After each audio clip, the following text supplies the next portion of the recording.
Chicago, there's a fine line between music and crime. Chicago drill music saw for the first time some of the world's most hardened criminals hopping on the microphone and telling their real stories of life in a gang war. Some of the most famous rappers out of the city have had their activities verified by evidence and cases. King Von, with his rumored 7 bodies to his name, went out in a hail of bullets after trying to fight another gangster rapper from another city, and his close friend Lil Durk is now sat in federal custody awaiting trial, charged with murder for hire for allegedly arranging a hit to get revenge for what happened to Von. But some of the most ruthless and violent gangsters in Chicago haven't had the same shine that these infamous rappers have had, because behind the scenes and behind the music, there's even more serious gangsters who you've likely never even heard of. In today's video, we're going to be taking a closer look at one of the deadliest gangs in Chicago history that provided muscle for Lil Durk behind the scenes, but never got the same attention that he got from the music industry, and the stories in this video might shock you. Dozens of heartless murders committed back to back, including ruthless assassinations that betrayed the code of honor and saw shooters taking out their enemies in front of their women and children, and senseless mass shootings where the hitters spinning the block are so desperate to get their ops that they open fire on any crowd of people that they see in their hood without a care for the innocent lives that they might take. The gang war in this story got so bad that even then President Barack Obama had to personally get involved to try and put a stop to the violence in the very same area that raised his wife Michelle. In this story, we'll be covering a lot of tragic murders committed by a tight-knit group of shooters and killers, and the one thing that ties them all together is that they share a bond so close that they're closer than family. And in this video, I'll be introducing you to a family of gangsters you definitely don't want to play with, the Trigga Happy family, aka THF. Content warning. This video is about a sensitive topic involving loss of life. We've removed any graphic content to comply with YouTube's guidelines. We aim to provide informative, factual journalism on a tragic event in the public interest that does not dismiss its seriousness. All clips are used under the doctrine of fair use for news reporting and analysis. Some points made in this video are opinions and theories. I am not responsible for third-party information. If you want to watch my videos uncut and extended, go to patreon.com/traplawross, where you can get those for just $2. Also, you can now watch my new drops on Spotify, so go search me there. Here's the video.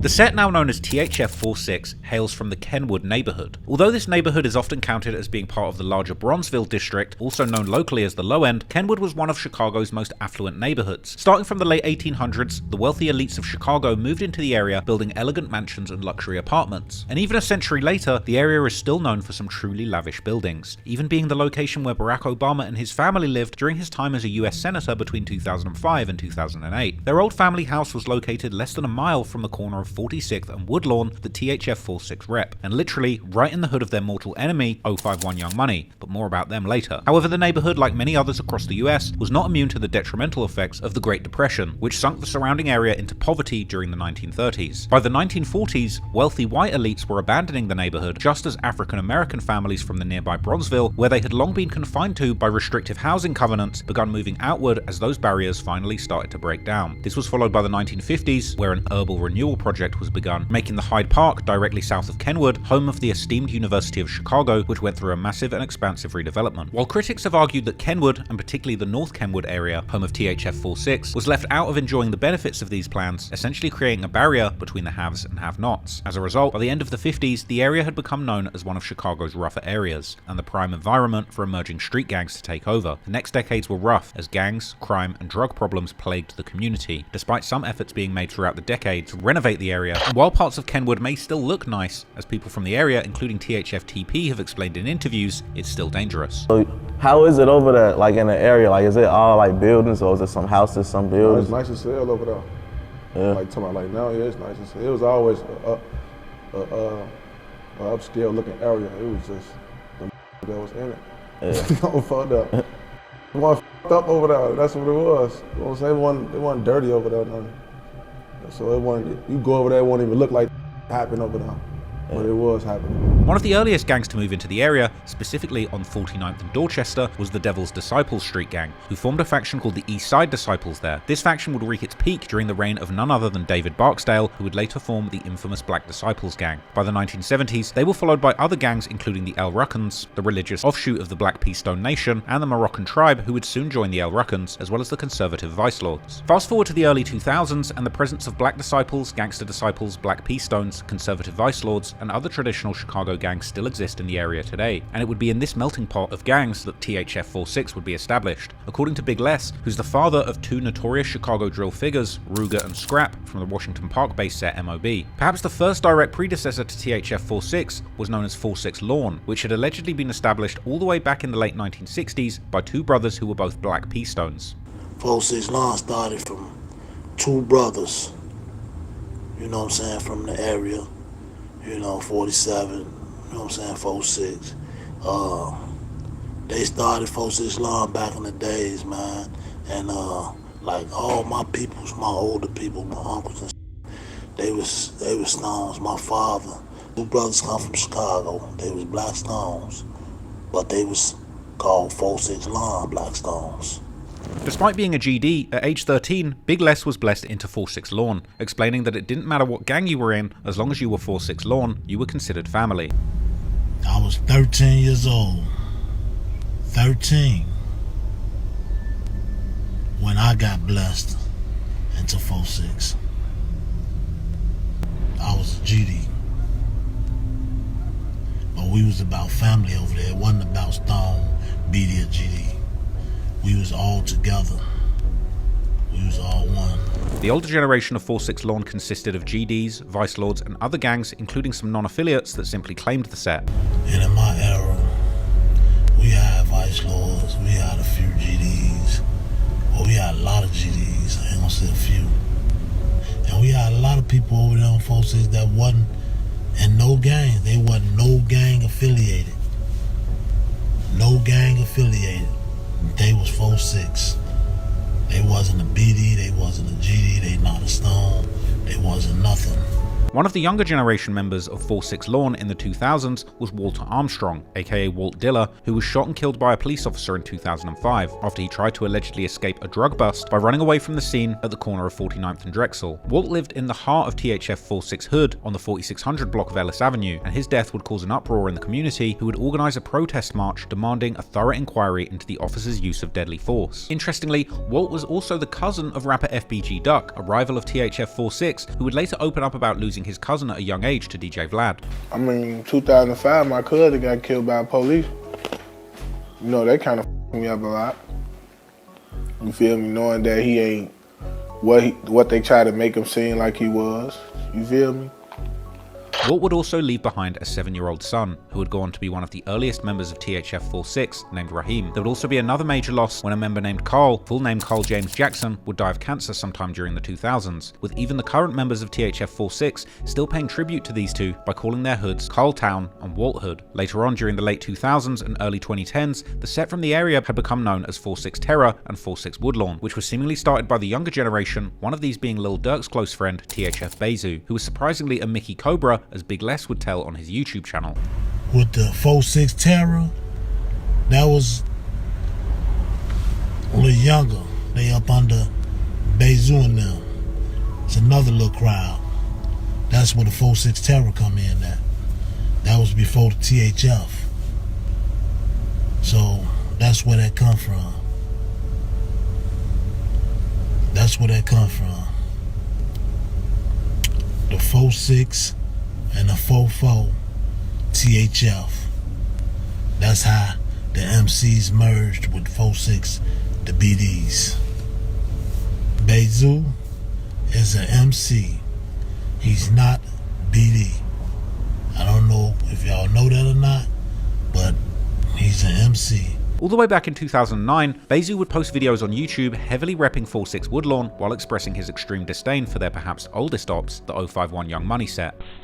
Look, it's Woodlawn crazy, man. You feel me? Free my man Tay G, free Breed, you know, 46 to the dirt. All you very low y'all getting this summer. I seen what you got all on the internet against your man's baby, but look, y'all ain't ready. We in this, man, straight up, Joe.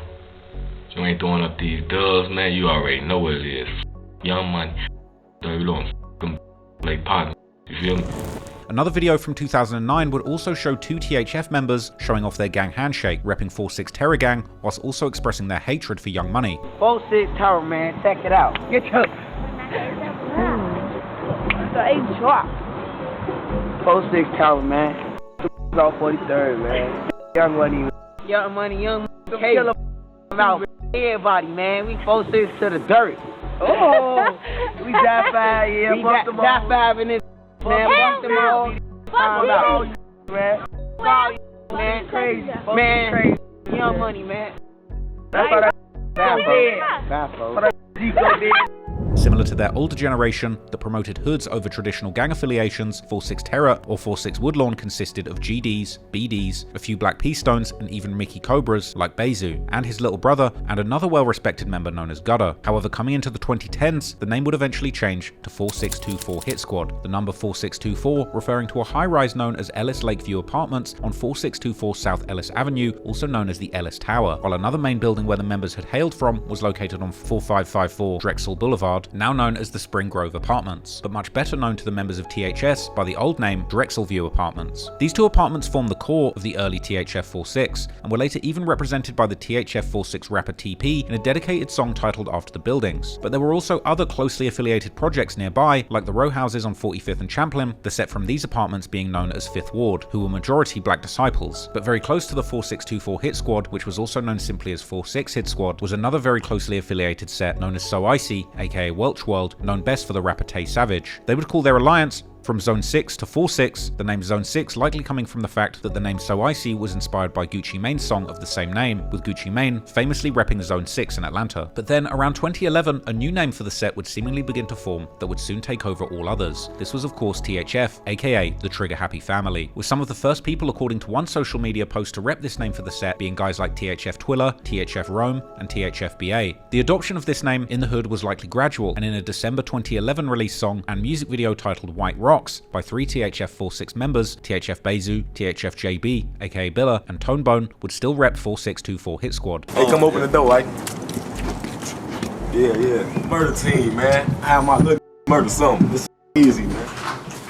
Hey, yeah, real talk. Rocks, man. All these non-rapping, man. Straight up.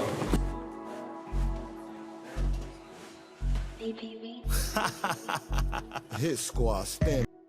However, as we know now, this wouldn't be the only THF to form around the same time, because further west from THF's hood, there was a Mickey Cobra hood located around 44th Place and Princeton Avenue, who seemingly first went by the name Suwoo. The roots of this set stretch all the way back to the 1950s, when black families were relocated to the Fuller Park area in large numbers, with racial strife and discrimination leading to the formation of an Egyptian Cobras faction there, with the Fuller Park branch being founded and led by none other than one of Chicago history's most infamous gangsters, Mickey Cogwell, who used to be the leader of the Black P Stone affiliated faction called the Cobra Stones, before eventually, through an internal rivalry, a gang carrying Mickey's name would split away from the Cobra Stones, forming the Mickey Cobras. During the 90s and 2000s, the Fuller Park Mickey Cobras would go on to establish several sets, including the already mentioned Suwoo gang, located on 44th and Princeton, Dog Pound, located on 47th and Princeton, and a whole other host of Mickey Cobra sets from the 44th all the way to the 55th Street along Princeton Avenue. The Suwoo set was represented on the rapping side by guys like Deadliest and Cash, who were also from early on shouted out by members from THF 4-6. Importantly, this Suwoo should not be confused with another set called Suwoo, aka TTB or Train to Blow, from Lake Park Avenue and 39th Street near THF 4-6's hood, who had been beefing with 4-6 since the very early 2010s or even before that. But soon it seems that the Suwoo members from 44th and Princeton would also begin to rep THF, with both THFs from 4-4 and 4-6 also repping each other, and in a music video released in May 2012, Deadliest and Cash were now proudly repping THF. The music video also included members from both THF 4-4 and 4-6. Around the same time, Deadliest would also tweet how his guys invented THF, this playing to the long-held belief amongst some Reddit chiracologists that it was in fact THF 4-4 who were the ones to come up with the name, being the original THF, not THF 4-6. However, because THF 4-6 has clearly been the more known faction since the beginning of the drill movement, there remains much ambiguity as to which version is the truth, and some Redditors have even come up with wild theories about THF 4-4, half seriously wondering if this set even exists, including a humorous claim that THF 4-4 was simply created by THF 4-6 to confuse their ops and lure them out of bounds to their deaths. Redditors have also been equally confused how these two sets would end up coming together, given that their hoods are not very close to each other, and that their members also rep different traditional gang affiliations. According to THF Bayzoo, this connection goes all the way back to the late 2000s, when the guys from around 46th and Woodlawn area, including Bayzoo himself, began hanging out with the guys from the 44th and Princeton, and that the traditional gang alliances didn't mean much at the time in Chicago during the years preceding the drill culture. We used to hang bad as hell on 46th and Woodlawn, so like,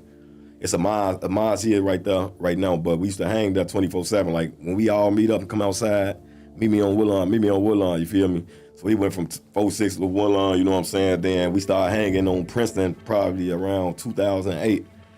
Like 2008, them our brothers too, you know what I'm saying? We started hanging down that way. So like, we just put all that shit together and just made you know what I'm saying? Back then, like, everybody be saying gangs in Chicago, that they be getting on the yelling BDGD war, all that. Like, that cool, but like, Chicago was full of sets, bro. Like, it don't matter. It's a lot of blocks that got different gangs in them. So you can't literally just say, oh, they gang bang. When you gang banging, it's this set and they oppositions. Yeah. If anything, they set tripping. You get what I'm saying? Like, Chicago never gave a about what gang you is. Like, it's all type of gangs on my block right now. You get what I'm saying? However, another infamous THF member, THF Brabra, who later had a falling out with THF Bayzoo, would counter this narrative during his DJU interview, claiming that he was in fact the person that brought the guys from the 4-6 and 4-4 together, as he had friends from both hoods, mentioning particularly an infamous THF 4-4 shooter Mickey Lord, who some claim has up to 8 kills under his belt, and who even Lil Durk has shouted out in his music several times throughout his career. Now, I heard you say earlier in our phone call that, you know, originally you from O Block. You know what I'm saying? Oh, yeah. But That's in my heart. When we see your name, bruh, throughout the blogs, you know, we see the letters THF in front of them, and we see THF, bruh, right? So, right. Where does your THF affiliation come from? Oh, you know, I put THF together. You know, they just came up with a name. You know, Princeton with 4-6 to me. You know, Mikey Lord, my rapper. You know, Mikey Lord. You know, like I told them that game. You know that 4-6 that Bruno do mutual friends that I had from down there that I love, you know, that I still got love for. But, you know, Princeton and 4-6 together because of bruh, not because of Zoo. You know, he didn't even come up with the name, but he seems to always claim, you know, what we build. You know, what we build. He claiming like he the man of what we built. You know, when he ain't put none of it together. Not O Block, Laron, 4-6, or THF. He ain't put none of them puzzles together. You know, this came from me and a couple of other that I don't want to mention their name because they might not want me to mention their name. Whatever the truth may be, both THFs have stayed close until this very day, including numerous members who would become major names in the drill culture. On the THF 4-6 side, some of their most known members include guys like the already mentioned THF Bayzoo and his little brother Gutter, THF Twiller, THF BA, THF Rome, THF TP, THF Billa, and THF Brabra, who is also known as O-Block Brabra or Dark Gang Brabra due to his numerous affiliations. Then there's also guys like THF Omerta, aka Kino, THF G-Baby, THF Muda, THF Twin, THF Lil Twin, THF Gino aka Trouble, THF Gucci aka Gucci the Menace, THF Westbrook, THF Puncho, THF Dre Money, 30 Boy STK, THF Space, THF Dada, THF Lil Ant, Walt Dilla's son THF Raheem, THF Bobo, THF Aki, THF Philly, THF Lil Gutter, who's the little brother of Bayzoo and Gutter, and many more. Meanwhile, on the THF 4-4 side, there are guys like the already mentioned rappers DaBeast and Cash, and the infamous shooter Mickey Lord, as well as their current main rapper THF Lil Law, and another rapper called Pooty44, THF T-Man, THF Lil Mech, THF Day Day, and THF Nuck, as well as numerous others. However, the Mickey Cobra sets along the Princeton Avenue and Fuller Park are all closely affiliated, and many members seemingly rep all the sets from 44th all the way to 55th, with one Redditor claiming to be from the area, saying how these sets have always been one family, but simply different branches, which would stop the police from ever getting all of them captured. This is also likely why main THF 4-4 rapper THF Lil Law has the backside of his 44th chain include an engraving stating 44th to 55th, while in his music, like in the hit song I'm a Handler, he reps both THF 4-4 and THF 4-6, but also 4-9. And he's even posted music on his YouTube channel by artists from this area, such as a young rapper called Lil Sosa, aka Sosa49, who is part of a Mickey Cobra faction from the Fuller Park, repping the 4900 block of Princeton Avenue. So now that we know the history of THF and their main members, let's take a look at what came next, when a little known rapper from further south called Chief Keef, from the infamous Parkway Gardens, aka O Block, would become a global sensation, lifting the rap scene of the entire city of Chicago to a level that it had never experienced before, but in the process, unfortunately also having a falling out with his old friends from THF. The rise of Chief Keef was meteoric, peaking in December 2012, with Keef's release of his debut studio album Finally Rich. But on the heels of his success, numerous other rappers and gang sets would also begin to receive some significant local, national, and even international attention. Most notable examples of course being guys like Lil Reese and Lil Durk from the Lamron set in Inglewood, Keef's cousin Fredo Santana from the Front Street set in Washington Washington Park, and G Herbo and Lil Bibby from the No Limit Muskegon Boys NLMB set in South Shore, just to name a few. The common denominator with these artists being that they and their sets were all directly connected to the unstoppable movement around Keef through their affiliation with either Keef himself or his set O-Block, famously located in the Parkway Gardens housing projects on the 6400 block of Martin Luther King Drive. And although lesser known at the time, THF, particularly THF 46, were also part of these sets, who were very close with O-Block and other affiliated sets since the very early drill era and likely long before that, with one of the strongest individual links between O-Block and THF 46 undoubtedly being the already mentioned THF Brr, who repped both sets, as his old Facebook handle clearly states. Brr also has a particularly close relationship to Chief Keef himself, as both had grown up in the infamous 6217 Calumet building before relocating to the nearby Parkway Gardens when the Calumet building was eventually demolished in the mid-2000s. But Brr is also commonly known as maybe one of the craziest members to ever come out of the Chicago drill scene, who would make himself infamous in the streets of Chicago and eventually also on social media that had become fascinated with the drill culture. Despite receiving a very long sentence all the way back in 2011 that he's still serving, his charges even included a conspiracy to murder an alleged rival from the Met Boys set known as Renzo, real name Lorenzo Beasley, who Brr would allegedly gun down in a drive-by shooting in July 2011. There are also numerous crazy stories about Brr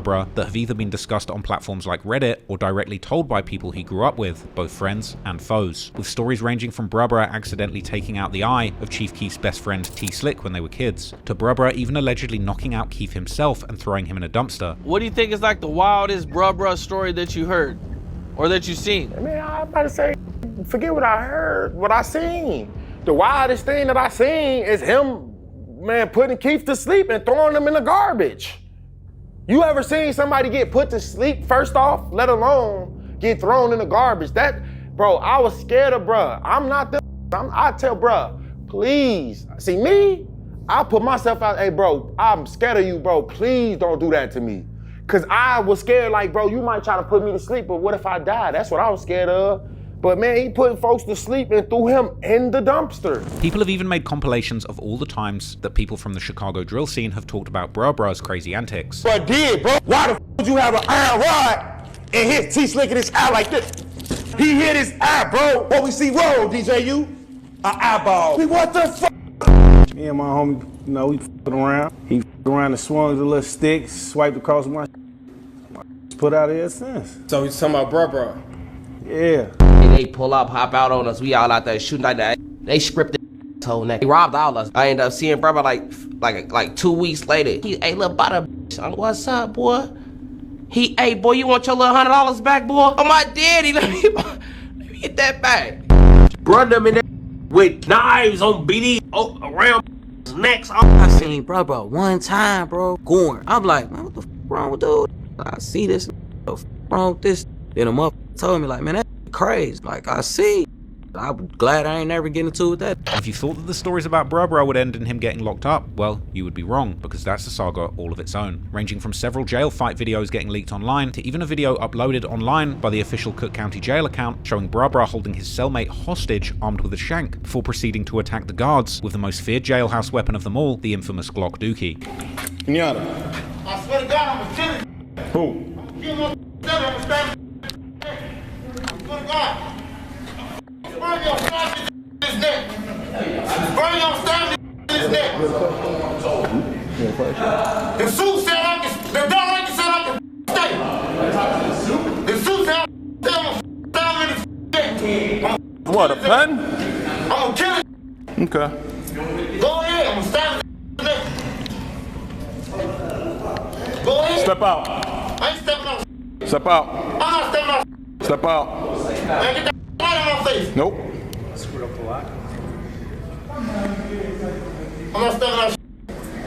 So you mean to tell me that you have a weapon in your hand right now and you're holding this other detainee hostage, is that correct? I'm gonna kill his.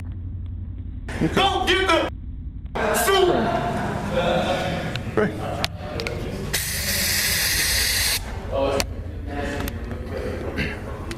OC spray has been deployed into 3102. Do it again. All right, that's cool, that's cool. Detainee Kenyatta is now holding the door.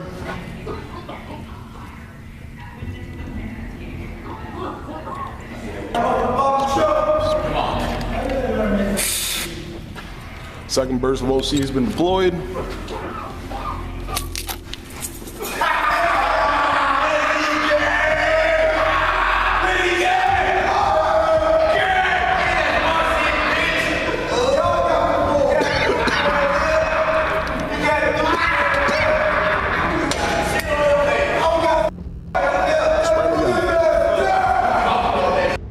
Detainee just assaulted sergeant with urine and feces.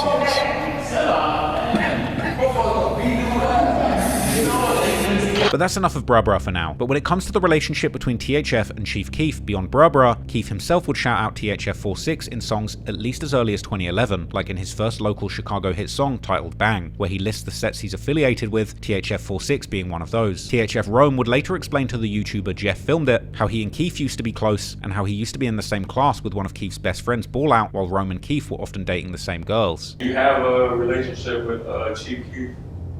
Well, Sosa used to be my boy. Like me, him, and Ball, I was in the same class with Dad. This when they sent Sosa back to elementary school, they said he I don't know, he supposed to have been in high school. I don't know what going on. Yeah, man, Sosa. It's crazy because man, Sosa used to be done to talk to like mostly all the same.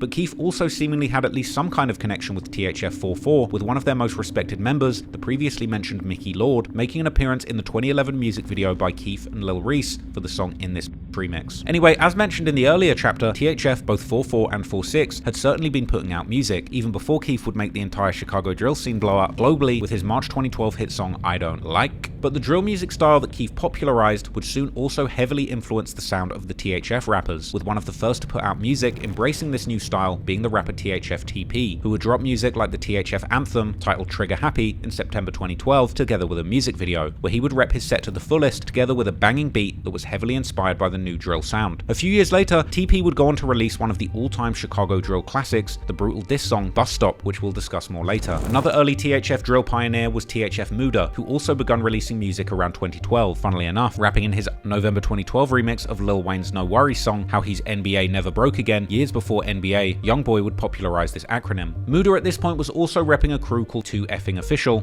YouTube. Let me get in the history. Tell them YouTube, type in TFO Mood on YouTube, my music gonna pop up. Check it out. The guys right here, this is a shorty right here gonna get you on them bars real soon.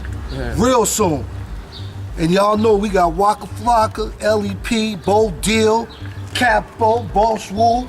Everybody's on Stony Island. You ain't official. Right? Cold Steel, Block Boys. You ain't official if you ain't on Stony Island DVD. Global Gangster, shout out to Global Gangster. You're not official. TFO, we official, man. However, he was also already heavily affiliated with THF. Big Reed Beats. We gonna do this. Shout out to Block, man. Shout out to. And we got good beats. And we got good beats. We got good boy beats. He would soon change his artist name to Muda Crowd before eventually becoming THF Muda and dropping drill classics like the 2015 songs Homicide and the infamous diss song 757K, which we'll discuss more later. Other THF artists from the early drill days include guys like THF Puncho, THF Dre Money, THF T Murder, who would later become known as THF Lil Twin, and his brother THF Twin, THF Westbrook and Gucci the Menace, aka THF Gucci, THF Billa, 30 Boy STK, and THF Fat Shorty. But unfortunately, while THF 46 in particular would always stay close with many of the sets that Keef was originally affiliated with, including particularly Lil Durk and his OTF crew that THF had been very close with since the very beginning of the drill movement and even before that. But the same wouldn't be true with THF and Keef and his Glow Gang crew, who would end up having a major falling out within a few years of Keef's ascent into stardom. In February 2014, Chief Keef would release perhaps his most classic diss track titled War, where he would go after all his ops with brutal bars, dissing numerous dead people from rival gangs by name, something which was actually somewhat rare for Keef outside of his propensity of always mentioning how he was smoking on Tuka, a dead member of rival gang STL. But to the surprise of everyone, Keef would continue these bars by rapping how he was going to also run up on THF 46 hood and leave someone flat dead. This lyric would confuse many people, and years later during his 2023 No Jumper interview, THF Bayzoo would even claim that this wasn't a diss at all and that people were simply misunderstanding the lyrics, with Keef actually saying that he was going to shoot any op who would dare pull up on THF's hood. I got a fan question real quick. Can we just do this one? There was an old Chief Keef song where he said, run up on 46, leave him flat dead. What did that mean? Or why would there be any conflict there? Man, I don't, the media took that what they took it as, man. I don't think Chief Keef was dissing us, man. Like, really? Nah, he wasn't dissing us. He was saying, run up on bro now, you gonna get your flatline. You feel me? They took it. They took it how they took it because Chief Keef was in tour with Fetty Wap once upon a time. Really? And he was saying, pull up on the Zoo, who the you know, Fetty Wap was calling himself Zoo Crew. Oh, yeah. That's why he said, I'm gonna blow New Jersey up. So when he made that Finito song, the fans felt like he was saying, oh yeah, he stretching 4-6, who out the bam. It was a little fake little back and forth, man, so before, but he wasn't dissing us, we wasn't dissing him. Like, we don't, that's the internet, you feel me? The internet run with it, like. However, this was quite clearly not the case, because Keef would keep on dissing THF on several leaked songs that were likely recorded around the same time as War, one being the song See You Later, where he would once again mention running up on THF 4-6's block, ready to shoot them, but that they're never out there, and that Glow Gang never sees them, although his pistol would like to meet them. While in another song called Aim for None, featuring the Glow Gang members Tado and Tarantino, Keef would once again talk about shooting up 4-6's hood. And while Bayzoo may have been attempting to squash the beef during recent years, he too has openly dissed Chief Keef on social media before, including during one Instagram Live in 2019, where he would openly say that it's F Chief Keef, adding that Keef didn't run Chicago, but Bayzoo did, and saying that Keef was considered a bitch in his hometown.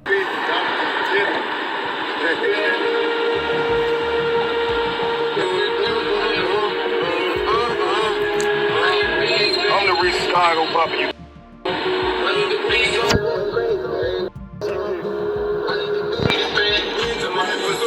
I'm still chasing.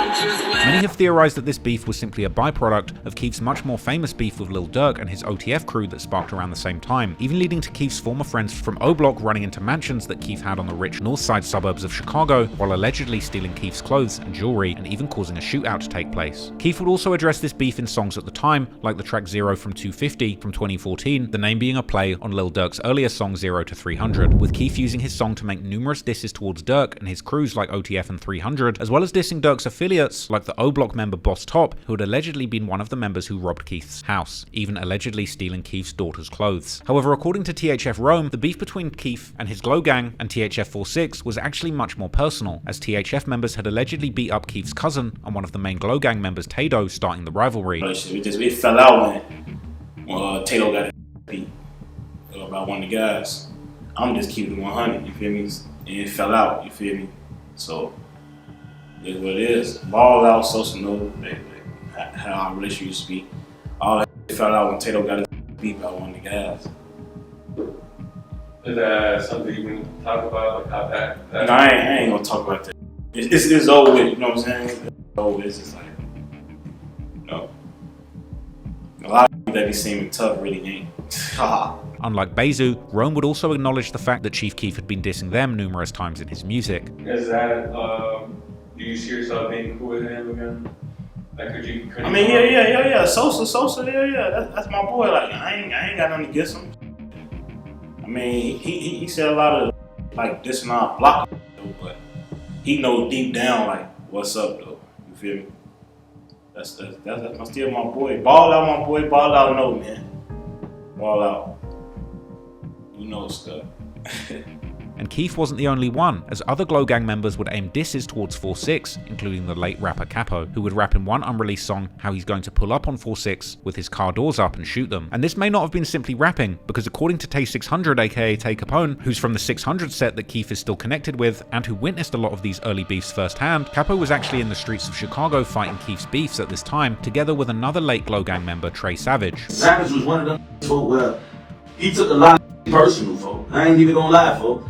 When what's happening to Sosa and them folk, Savage used to be one of them folk who used to be actually like in the field about it, to say the least. I ain't gonna speak on a lot of folks that did behind a lot that happened with Glow Gang, but on Lil Steve, when Tado got robbed and four them cribs got broken and they robbed Soul and all of that, bro, Savage was getting in the field behind that.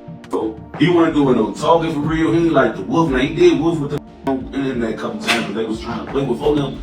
But other than that, on Lil Steve, bro, Savage was getting in the field behind that, bro. He was never too big in his eyes to get in the field and get in that glacier. And Cap was kind of like that too, folk. Cap from the Met Builders, he took a lot to the heart when they was trying for him. You know what I'm saying? But Savage, folk, Savage was busting his gun, bro. He wasn't no, oh yeah, I'm signed, I got this going on, we lit. No, folks was he was really getting in the mix about that. On Folding Gray, I ain't even gonna lie, folks. So, with a lot of shit with Savage, folk, I ain't even gonna lie, folk. Like, it kind of hurt me, folk, because not only did we lose a real face and a real member, folk, and like that, but we lost a real gangster, folk. According to some Reddit disciples, the incident that would lead to the beef would in fact include not just THF members, but also the infamous former Welch World shooter and current rapper Tay Savage, who would indeed imply on social media that back in the day he had beaten up and robbed Tato, with one Redditor claiming that after this incident, both Capo and Trey Savage would ride down to THF's hood with some heavy artillery to get back for their friend. But of course, whatever beef THF may have been having with Glow Gang, that pales in comparison to the actual street wars that they would get involved in during the heyday of the drill era, leading to the drill Reddit community almost unanimously claiming that just one of their many beefs, their decade-spanning rivalry with the 051 Young Money set, to be the bloodiest war in the history of Chicago drill. As already mentioned, THF 46's perhaps earliest rivalry when it comes to the Chicago gang wars was with the majority Mickey Cobra set 051 Young Money, who were located south of THF's hood, their main corner being on 51st and Cottage Grove, right on the northeast corner of Washington Park. This rivalry is not only one of the deadliest drill era beefs captured on social media, with disses between these sets appearing on platforms like YouTube and Facebook already at the end of the 2000s, but it would eventually also become perhaps the deadliest rivalry of the drill era, killing numerous teens and young men while destroying the lives of untold families in its wake. According to THF Bayzoo, the animosity between the two camps goes as far back as around to the mid to late 2000s, with Bayzoo admitting during one Instagram live how he had personally been on 051's necks as early as 2007. I personally been on y'all since 07. Me, you know that. I'm talking about 2012.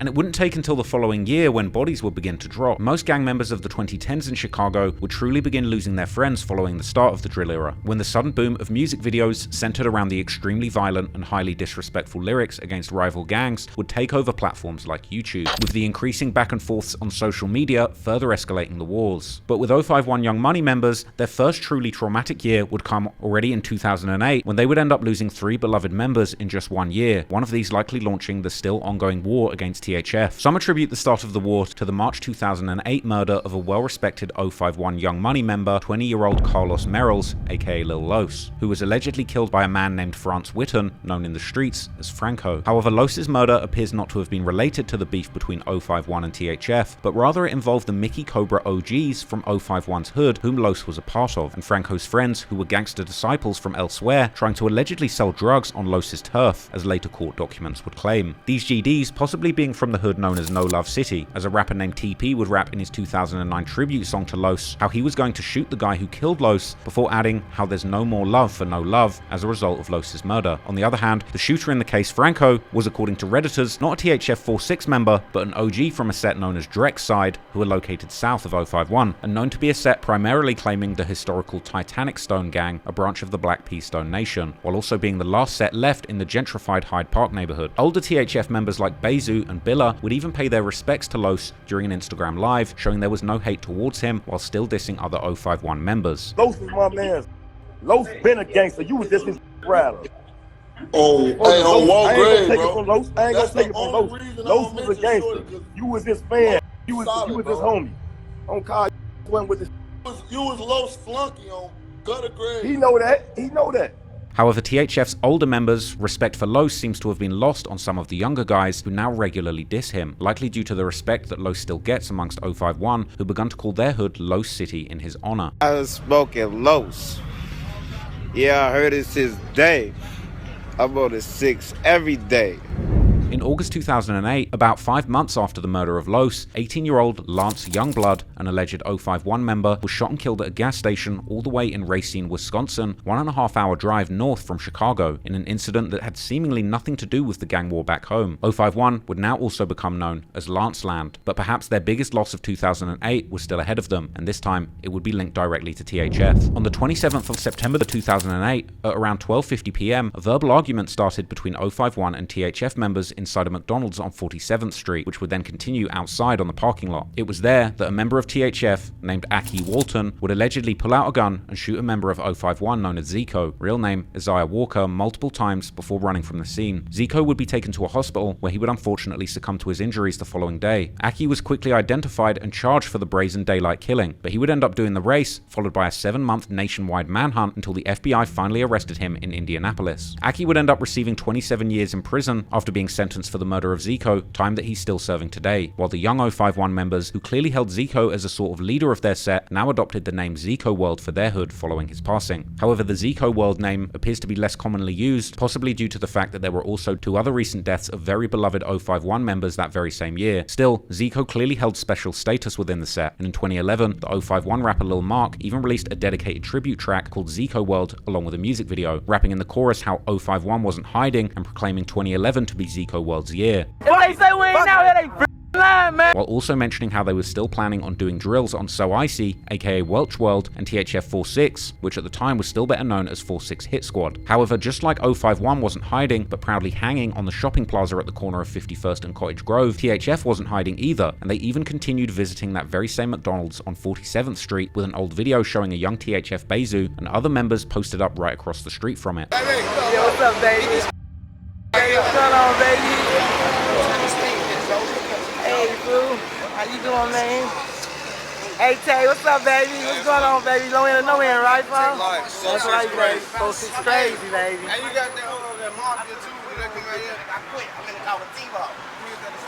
The Zico World song was of course not missed by THF, with members like Twiller even trolling 051 at the time by posting the video on his Facebook while quoting the chorus in the caption. And as the years went by, the mentioning of Zico would of course not stop, but continue amongst THF members, whilst also turning more and more disrespectful, like THF Space later posting on Facebook how Zico's death brought him to tears because he thought that the McDonald's where he died would be closed down as a result, and that Zico died hungry before he could eat his meal. Zico would also later be dissed religiously by THF's affiliates like O-Block, 600 and Lamron, with the 600 rapper Rondo No. 9 even releasing a song in 2014 titled Zico Pack, which is particularly petty given that Rondo would have been about 11 years old when Zico lost his life, while his set 600 held from the complete opposite side of Washington Park than 051, meaning that there's a fair chance that Rondo had never even seen Zico, particularly even that there was seemingly no beef between 051 and the area that Rondo hailed from until several years after Zico's death. But then again, it's also understandable given that 051 members would allegedly end up killing Rondo's best friend and 600's most promising rapper LA Capone a year before the release of that song in 2013, something we'll discuss more in detail later. And of course, THF's most famous affiliate, Lil Durk, would also diss Zico on several occasions, as would Durk's most famous signee to his OTF label, King Von from O-Block. It's shooting light, I'm shooting strong. Die, why?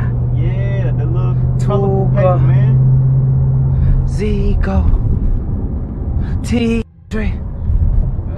Dooski, Wolski, almost.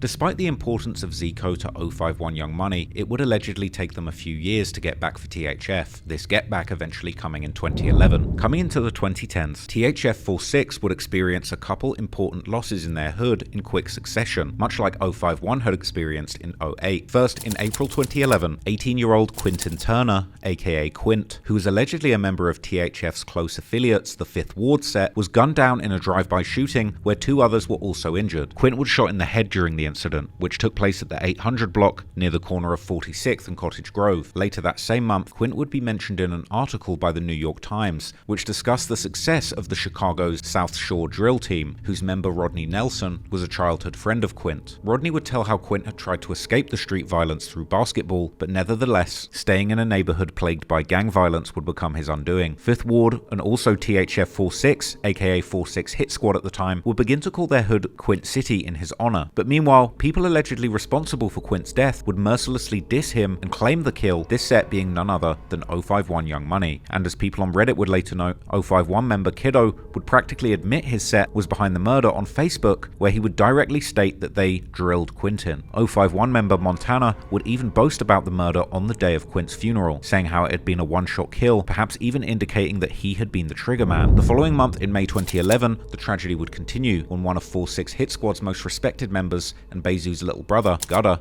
real name Malik Wiley, would seemingly accidentally end it all inside the 4624 building after pointing a gun he thought was empty at his own head and pulling the trigger. In his DJU interview, Bayzoo would years later talk about the trauma that Gudda's tragic passing left on him, including him having to be the one to take care of the funeral preparations based on the family's Islamic faith. And one of your brothers, when I was doing my research, named Gudda. Yeah. And Gudda passed away. May 24, 2011. Okay. For sure. How old were you at that point? Well, how old? Like 21? Yeah, I was like 21. Or how old was he? I'm sorry. 17. Yeah, like 17. 17. Yeah. Okay. And how did that affect you? You know, it me up mentally, like physically and emotionally. You know what I'm saying? Like it's something I had to cope with. Like that was my first time experiencing, like, you know what I'm saying, by me being the hard out of the family. You know, we all Muslim or whatever, so you know what I'm saying, you got to bury them within a certain time or whatever. So, you know, he was in the house, the gun accidentally went off and shot him in the head or whatever. You know what I'm saying? That's how he passed away. So like, wasn't nobody in my family, as far as the immediate family, who was strong enough to bathe them and wash them up and get them prepared for the services or whatever. So like, that experience stuck with me for the rest of my life. Like I never experienced doing all that myself, but I had to get him out of the freezer at the morgue and wash the blood out his dress, put cotton swabs where the bullet hole came, the entrance and the out. Like I had to wash him up. Like I had to experience it, man. My right hand man, got it. You know what I'm saying? We bathed little bro up, got him together for his services or whatever. So me just experiencing that, that's when I let everything out. Like at the services, I had to be strong for the family. Like I still feel like right now to this day I ain't mourn how I supposed to mourn. You feel me? But like it all came up out of me that day when I had to bathe him. You know what I'm saying? Like I ain't never experienced something like that, like up close and personal. Seeing his brains hanging out his head, pushing the meat back in his skull and shit like that. Mentally for real, like. Again, the members of THF 46 would pay tribute to Gudda by beginning to call their set the Gudda World. A week after Gudda's death, a murder would take place in the Fuller Park neighborhood, the home of THF 44 and their other Mickey Cobra affiliates, when a group of men were seen walking into a gangway on the 5500 block of South Princeton, where an altercation would take place, leading to 22-year-old Malik Dunlap being gunned down and later pronounced dead at hospital. Malik was known in the streets as Big Freaky, and while his exact gang affiliations have been debated, he appeared to be the least associated with 051 Young Money, whose members would pay tribute to him on social media. A few days after Freaky's murder, 051 member Montana would make a post on Facebook dissing THF 46, to which Twiller from 46 would respond by dissing numerous 051 members who were dead, including Freaky. This would get the female 051 member Big A to respond directly, accusing THF of killing Freaky, saying that Freaky had simply been someone the 051 members had gone to school with, basically saying that THF was always killing innocents, while 051 were killing the most beloved members of THF. THF 46 member Bucky was eventually arrested for the murder, but according to Reddit sources, there wouldn't actually be enough evidence to fully charge him. But unfortunately from here, the killing would only continue, because only a few months later, on the 16th of July 2011, 20-year-old Tony McCoy, known by his friends and family as Lil Tony, will be gunned down on the 4700 block of South Woodlawn Avenue. Some years later, a local TV show called Case Files Chicago would produce an entire episode focused on Tony's case, where they would also provide a full reenactment of the murder, explaining how Tony had left his family home and gone out with a friend for a short while, and as he was heading back home with the friend around 1 p.m, a blue car suddenly approached them. As they're walking back towards his house on 47th Street by Woodlawn, they observed a blue vehicle occupied by at least 3 individuals. One of the individuals, we believe is the rear passenger, exited the vehicle and approached with a handgun. Tony and Jeremy observed this and began to run towards a driveway. I kept standing in the window looking out the window because she was running late. I left from the window, I walked away from the window, and I heard the gun fire. The passenger that exited used a handgun, began firing, and struck Tony, fatally wounded him. Once Tony fell to the ground, the offender walked up to him again and took a couple more shots at him.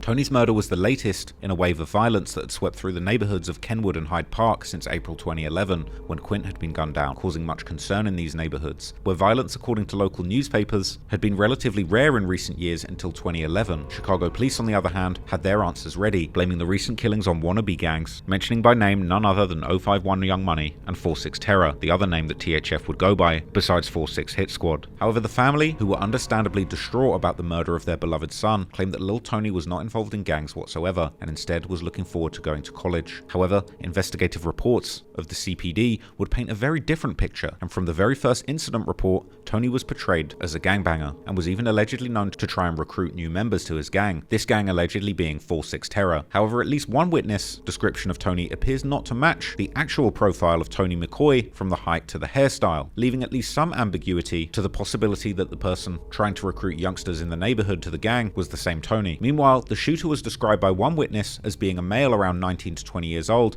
5'8", and 165 pounds, with a low-cut wave hairstyle and a medium complexion. The investigators would also learn that a few days after the murder, someone had slipped a note under the apartment door of the victim's mother, which would describe the shooter as an 18-year-old male who belonged to the 051 Young Money set, had short twists in his hair, and had just got out of jail, while also describing the motive for the murder being 051's beef with 4-6 Terror, where Tony had simply ended up being an innocent casualty. This case would remain unsolved for years, but the Chicago police would keep slowly building the case, and still conducting new interviews almost a decade later, like one in December 2019, during which one witness would state that he had gotten a good look at the shooter at the time, but didn't talk to the detectives at first due to the street code, while adding that now he was finally willing to identify the suspect because that person had passed away, and claiming the streets took care of it. Finally, the following year in 2020, the Chicago police would consider the case exceptionally cleared, concluding that both the shooter and the driver had since passed away, the shooter on the 14th of March 2014, and the driver on the 10th of November 2011. Based on these details, it wouldn't take long for the Reddit Chiracologists to piece together the suspect's alleged identities, inferring that the shooter had been none other than Lil Mark, real name Mark Campbell, 051 Young Money's most known rapper at the time, while the driver would allegedly be an 051 member known as T Streets, real name Tariq Mahdi. Lil Mark had indeed been rocking short twists at the time of the murder, as well as having been released from juvie not long before it, as Mark was still 17 at the time of the murder, not 18 as the letter to Little Tony's mother had claimed, having been born on March the 31st, 1994. But the most shocking revelation in hindsight would be Mark's social media posts directly after allegedly murdering Lil Tony, because already that very same night, he would post on Facebook how his heart was empty, receiving some concerned messages from people close to him who likely didn't realize just how cold-hearted Mark had really been. And Mark would keep posting early the following morning, simply stating that he was out here drilling. Another classic case of self-snitching from the early days of drill, with this being the same era that King Von would have also been often updating his social media directly after catching alleged bodies. I covered dozens of tweets that Von made after alleged murders in my 3.5-hour documentary about him, but this goes to show people were really Facebook posting about their murders on all sides of the Chicago gang war. A few days after the murder of Lil Tony, Mark would even warn people around him that they better keep their heads up, likely expecting that THF was going to try and avenge Tony's death. But that wasn't exactly the case, because THF didn't in fact consider Lil Tony their member, which perhaps puts even more credence to the claim that Tony wasn't in fact a gang member, just like his family had tried to tell the police and the media. For example, the following year,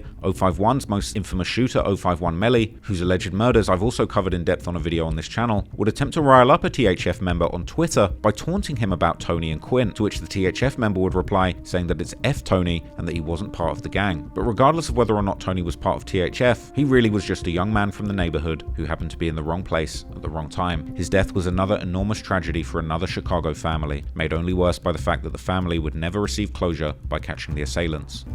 My son was 20 years old. He was just starting to live his life. What right does someone have to take somebody's life? God give us life. Who are you to decide it's time for this person to leave? I mean, this has destroyed our family. His father, you know, is not the same. We'll never be the same person that we were, the same people that we were. It changes who you are. So it's like, it's a dominic effect when you take somebody's life. You know, it's not just him, it's friends and family. So if anybody has any information, they should come forward. They should tell.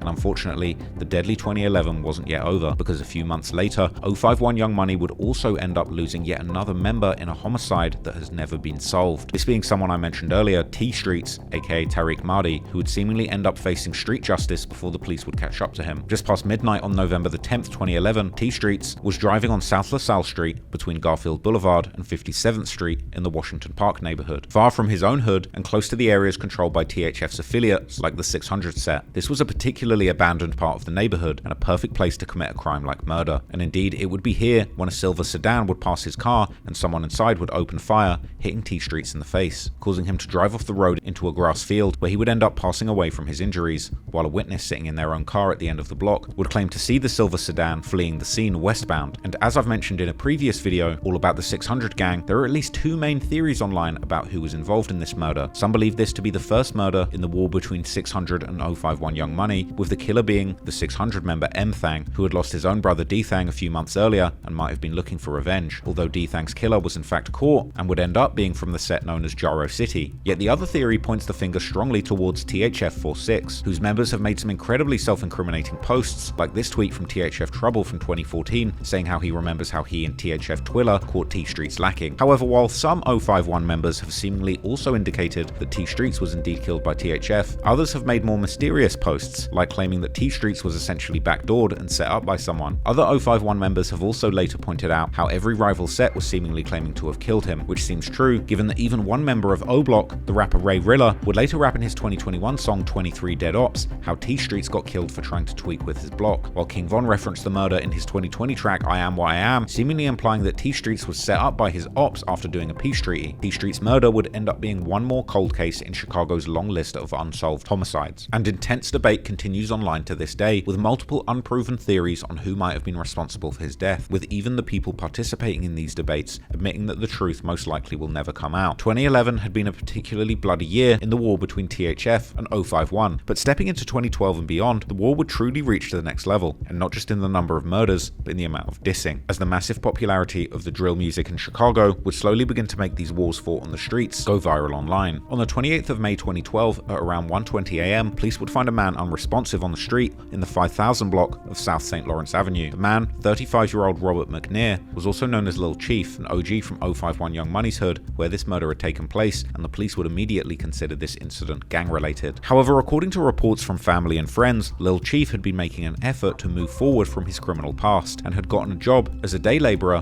while also stopping smoking and drinking and devoting himself to his children, even having plans of getting married. Online rumors, however, would years later tie this murder to the THF member Bob O, although the evidence linking THF to the hit would seemingly be limited to a few social media posts. For example, in June 2012, in a Twitter back and forth with 051 Lil Mick, THF Trouble would list Lil Chief alongside the other 051 members who had been killed, the implication seemingly being that these people had been killed by THF, or at least their affiliates, as the third person in his list, Fathead, who would be killed in June 2012, has been quite strongly linked to THF's allies 600 and Lamron, even by the Chicago police's own investigation. In another absurd tweet, when discussing the score of killings between THF and 051, THF member Keef would also list Lil Chief as a point towards THF, while once again claiming that Lil Tony had not been part of THF and therefore didn't count as a point for 051. But this cruel gang war was about to claim another victim, and THF wouldn't get to rejoice for long. In the late evening of July the 1st, 2012, 17-year-old Leonard Truss, also known as THF Black, and another unidentified individual were walking eastbound on the 45th from Cottage Grove when they noticed an unknown four-door vehicle come to a stop behind them. A gunman then exited the vehicle armed with an AK-47 rifle and begun shooting in their direction, firing at least 10 shots, one of which hit THF Black in the head, killing him in front of his home just before his 18th birthday. According to witnesses, the suspect had dreadlock-styled hair, a piece of information that would become relevant as 051 Young Money started claiming the hit on social media, linking particular members like 051 Lil Mick to the shooting, who later taunted members of THF by messaging them on Facebook and asking them to meet him in front of Black's house. But probably the most disrespectful post came from 051 Melly, who joked on Twitter how he had heard that the bullets had gone through Black's nose and out the other side of his brain. 051 member Ario would also mention Black several times on social media. One particularly revealing tweet was in response to a female THF affiliate calling 051 out for not getting back for one of their members but only shooting a music video, to which Ario would respond by simply asking how you think it's Black World. The girl calling out 051 would then suddenly outright confirm that 051 did kill Black, and then claiming that Black didn't count as he hadn't actually been part of THF 46, and clarifying in another tweet how Black wasn't part of the set because he was innocent and not an active gang member, while also tweeting how she didn't care if the ops were 46K or 46 killers, as long as they didn't mention Gutter, Black, Quint or Carl, the implication seemingly being that these people had either been innocent victims of gun violence or they hadn't been killed by ops, so their names should be kept out of the dissing. But whether Black was an active member or not, he was clearly very loved by the members who would create the name Black World in his honor, a moniker they would often also rep on the music side, like THF G Baby's 2018 track track Witness, where he raps that he's from Black World and throws up bees in his honor, while some THF members would get a tattoo of the bee for the same reason. But of course, it wasn't just members of the THF grieving his loss. His family was too, one of them being his cousin, Aisha Truss Miller, who in the following year, followed by several shootings related to THF, would get the attention of then-President Barack Obama in her effort to stop the escalating violence. As mentioned, while THF's main rivalry has always been with 051 Young Money, which is also the beef we'll mainly cover in this video, they were of course by no means their only rivals, with one other rivalry that had been going on at least since the very early 2010s being against the already mentioned Suwoo, or TTB, aka Train to Blow. This now largely extinct set, which was closely affiliated with 051, hailed from the Oakland neighborhood, and particularly a public housing project there known as the Lake Park Place on Lake Park Avenue between 39th and 40th Streets. On January the 29th, 2013, a group of students from King's College Prep sought shelter from the rain under a canopy in Harsh Park. They had just finished their final exams, unaware that two men, Michael Ward and Kenneth Williams, better known in the streets as Kells and Kenny from Suwoo, were in THF 46's territory looking for revenge. This was fueled by the fact that the previous year, as THF waged war against 051 Young Money, their feud with Suwoo had reached a breaking point. On the 27th of September 2012, members of THF had been driving near 40th and Lake Park Avenue, right where the Lake Park Place projects are located, when they spotted 17-year-old DeJuan Jackson, aka Suwoo Don Juan, walking home to his grandmother's house with some friends. It was then that a just 14-year-old THF member,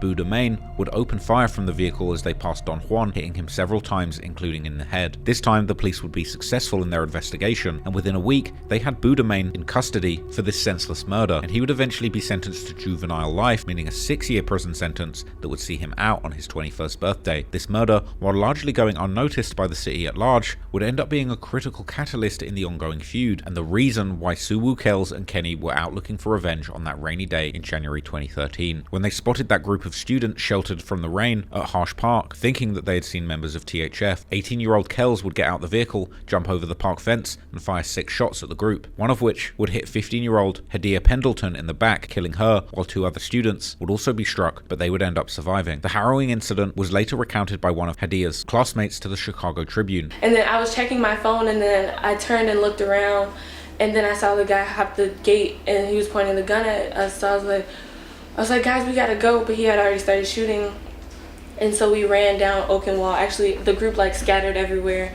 I looked over because we were going to the same place. I didn't want to get separated from her and all the commotion. And I looked over at her and I was like, Idea? And she was like, and she started like screaming. She's like, I think I got shot.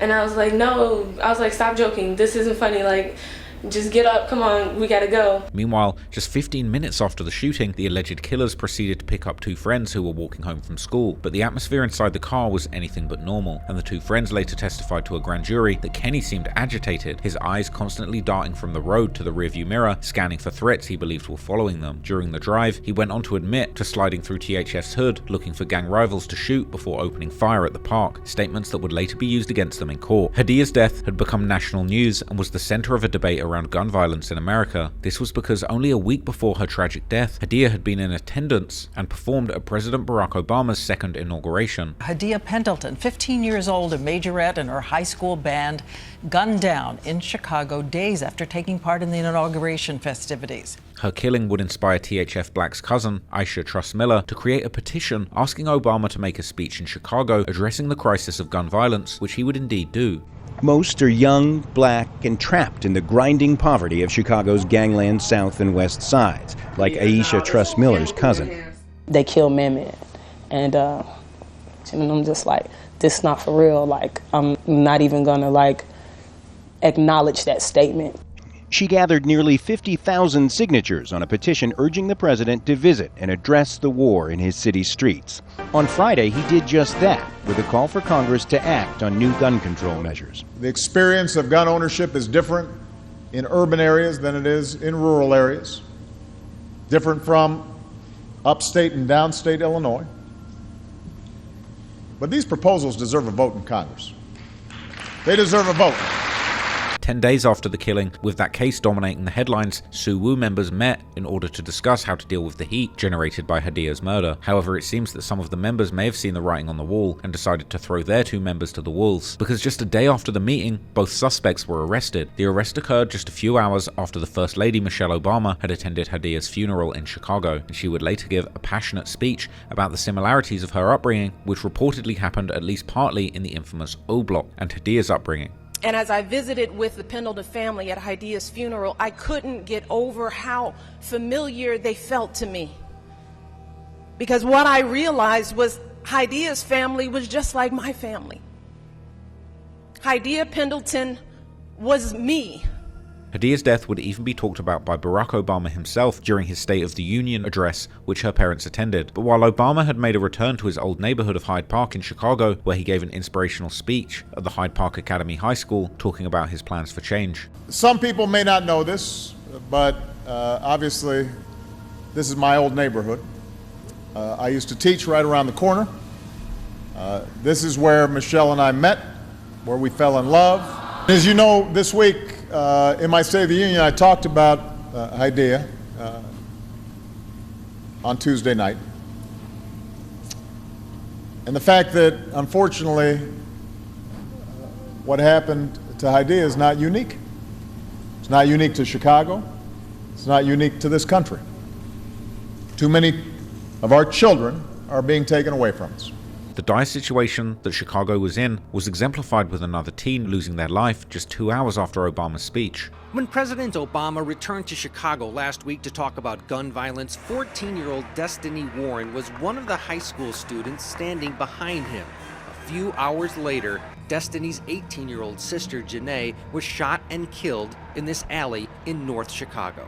Hadia Pendleton's murder would momentarily make the war between Suwoo and THF known to the entire city of Chicago, as newspapers like Chicago Tribune would report about their years-long rivalry, while surprisingly still calling THF by its old name 4-6 Terror, which was likely a huge relief to many of the members terrified by the sudden exposure. Finally, after long court cases, the 2 Suwoo members responsible for the murder of Hadia were found guilty and sentenced years later, with the city making examples of them, as Kells the shooter was given 84 years in 2019, while Kenny the driver was sentenced to 42 years in 2021. 6 years ago this month, 15-year-old honor student Hadia Pendleton became the high-profile face of Chicago's rampant gun violence. She was murdered shortly after performing at President Barack Obama's inaugural ceremonies.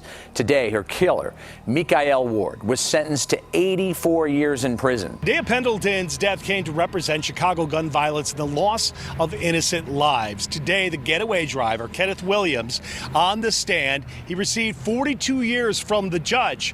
But of course, while THF's war with Suwoo had ended up getting attention in the press, their rivalry with 051 Young Money was far from over. To the contrary, it was about to turn deadlier than ever.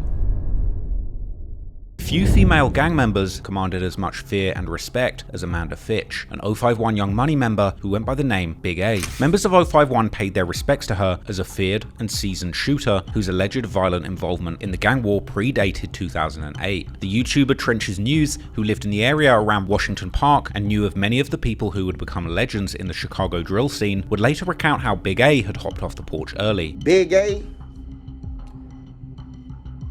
She wasn't chasing it, bro. She wasn't chasing it. She was in it like it, bro. I ain't gonna even say. I can't say she was chasing it. And she wasn't no product of her environment or none of that. Because she was off the porch before a lot of them. All them, she was off the porch before.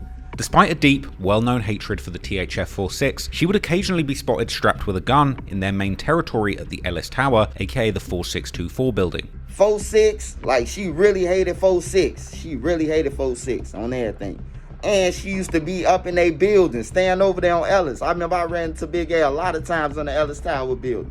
Like, for real, she a gangster with her pipe on her, bro. Like, for real. She was standing in the Ellis Tower building or visiting whatever. On December the 15th, 2010, in the Bronzeville neighborhood, aka the Low End, Stephen Billups, a drug dealer, was at his residence when he received a call from a woman complaining about the quality of his product. Moments after the verbal argument, members of 051, including Big A, T Streets, and Chop, proceeded to purchase rubber gloves and a mask from a local beauty supply store, with the intention to rob Billups of his weed and money. All three would get buzzed into Billups' apartment, and upon entry, they announced their intention to rob him, casually telling Billups, "You know what this is." Billups made a move for his own own weapon, it was the wrong move and ended up being his last, as Big A allegedly opened fire, shooting and killing him. With their target down, they would allegedly proceed to rummage through the apartment, stealing a half-pound of weed and flat-screen TVs before disappearing into the night. The case would go unsolved for a decade, until police eventually linked Big A to the murder. However, it wouldn't be the last murder that Big A was involved in, as she had allegedly participated in one of the biggest murders of Chicago drill history. As many fans know,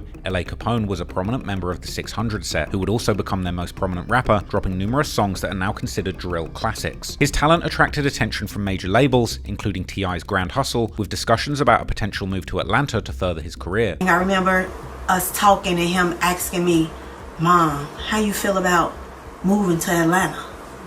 And I was like, "Son, I'll go. I'll go anywhere you want me to go. We can always come back to Chicago." I didn't have a problem with that if that's what he wanted to do to better his career. He said that Grand Hustle was looking at him, and another label was looking at him, and he was supposed to have a meeting. Unfortunately, LA was also really in the streets too, and through his membership in 600 and affiliations with other sets like THF 46, LA had many enemies, 051 Young Money being one of the worst. On the afternoon of September the 26th, 2013, following a court appointment, LA Capone headed to a recording studio located on the second floor of 7040 South Stony Island Avenue in the South Shore neighborhood. Unbeknownst to him, an operation had been set in motion when 051 Rockhead had received a phone call informing him that LA Capone was at that studio. The operation involved two vehicles, a lead car containing the shooters, 051 Lil Mick and 051 Rockhead, and a tail car designed to run interference and block police if necessary, which was driven by Big A and another affiliate called Nico as a passenger. At approximately 6:25 p.m, LA exited the studio's back door into an alley, at which point the gunman, Lil Mick, snuck up and opened fire, striking LA multiple times. He collapsed in the alley before getting rushed to Northwestern Hospital, where he would succumb to his injuries. Afterwards, 051 weren't exactly shy about their involvement in the murder, and just hours after that shooting, Rockhead would make multiple tweets about LA that are still visible through other users' tweets that shared them at the time. He would troll about going to see LA at the hospital the next day if he made it, that anyone who was against the Black Disciples should get behind Young Money because they were giving the BDs the business, as well as taunting LA's good friend Tay 600, aka Tay Capone, by asking why he hadn't been there for his friend. Tay himself would also later allege that Rockhead had actually even tweeted about waiting on LA at the studio prior to the shooting. I'm paraphrasing, but he tweeted like, "We outside waiting on Shorty to come out the studio." Cause I felt like that was another time he was tweeting some and I wasn't ready. Tay also added that Rockhead's self-snitching was so revealing that by the time Tay and his camp left the hospital, they already knew the exact story. Anybody, Shorty straight up, it putting a whole business out, folks. We knew what happened with LA, folks, the night LA died, bro. When before we left the hospital, folks, the story that ended up coming out a year later when all of them got arrested, we knew that whole story, 100% of it. That's what was told us. We had all those facts, basically,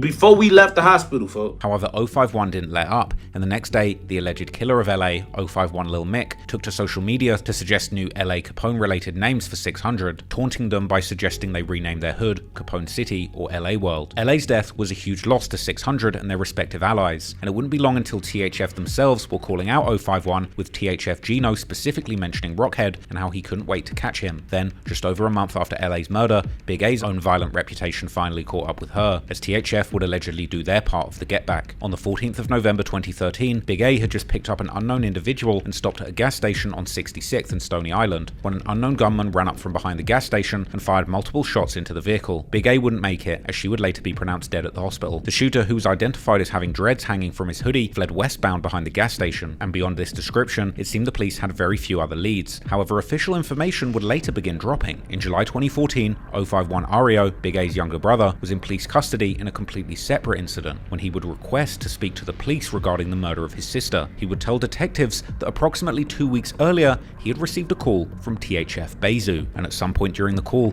Bayzoo allegedly swore on his fallen brother Gudder and on his son that he had killed Big A, adding that he shot her through a fence at the gas station. This alleged quote from Bayzoo would sound interestingly close to how Bayzoo would swear about doing something during an Instagram live with another 051 member, Melly. On Gutter Grade, you put me on the phone with Devin. And Big A repassed. This did not tell me that. Supposed to mercy on my brother online. My son, your up on me, you saw me, boy. Time go. Moreover, there did seem to be a black iron fence at the back of the gas station, which was also clearly visible in police crime scene photos after Big A's murder, which police noted the gunman had passed through before shooting and fleeing the scene. Big A was a huge loss for 051, and even members from opposing gangs like Tay Capone would speak on her reputation, saying that the reputation that had been publicly given to the most notorious female shooter in drill history, the infamous KI from the STL EBT sets on 63rd, really belonged to Big A. I don't know who the people keep talking about KI like she was just out here like, you want to know who people make KI sound like? Big A.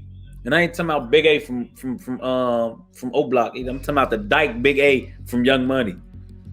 Like that little dyke, like she was trying to do some shit, you feel me? That's why when she got caught, did her like they did her.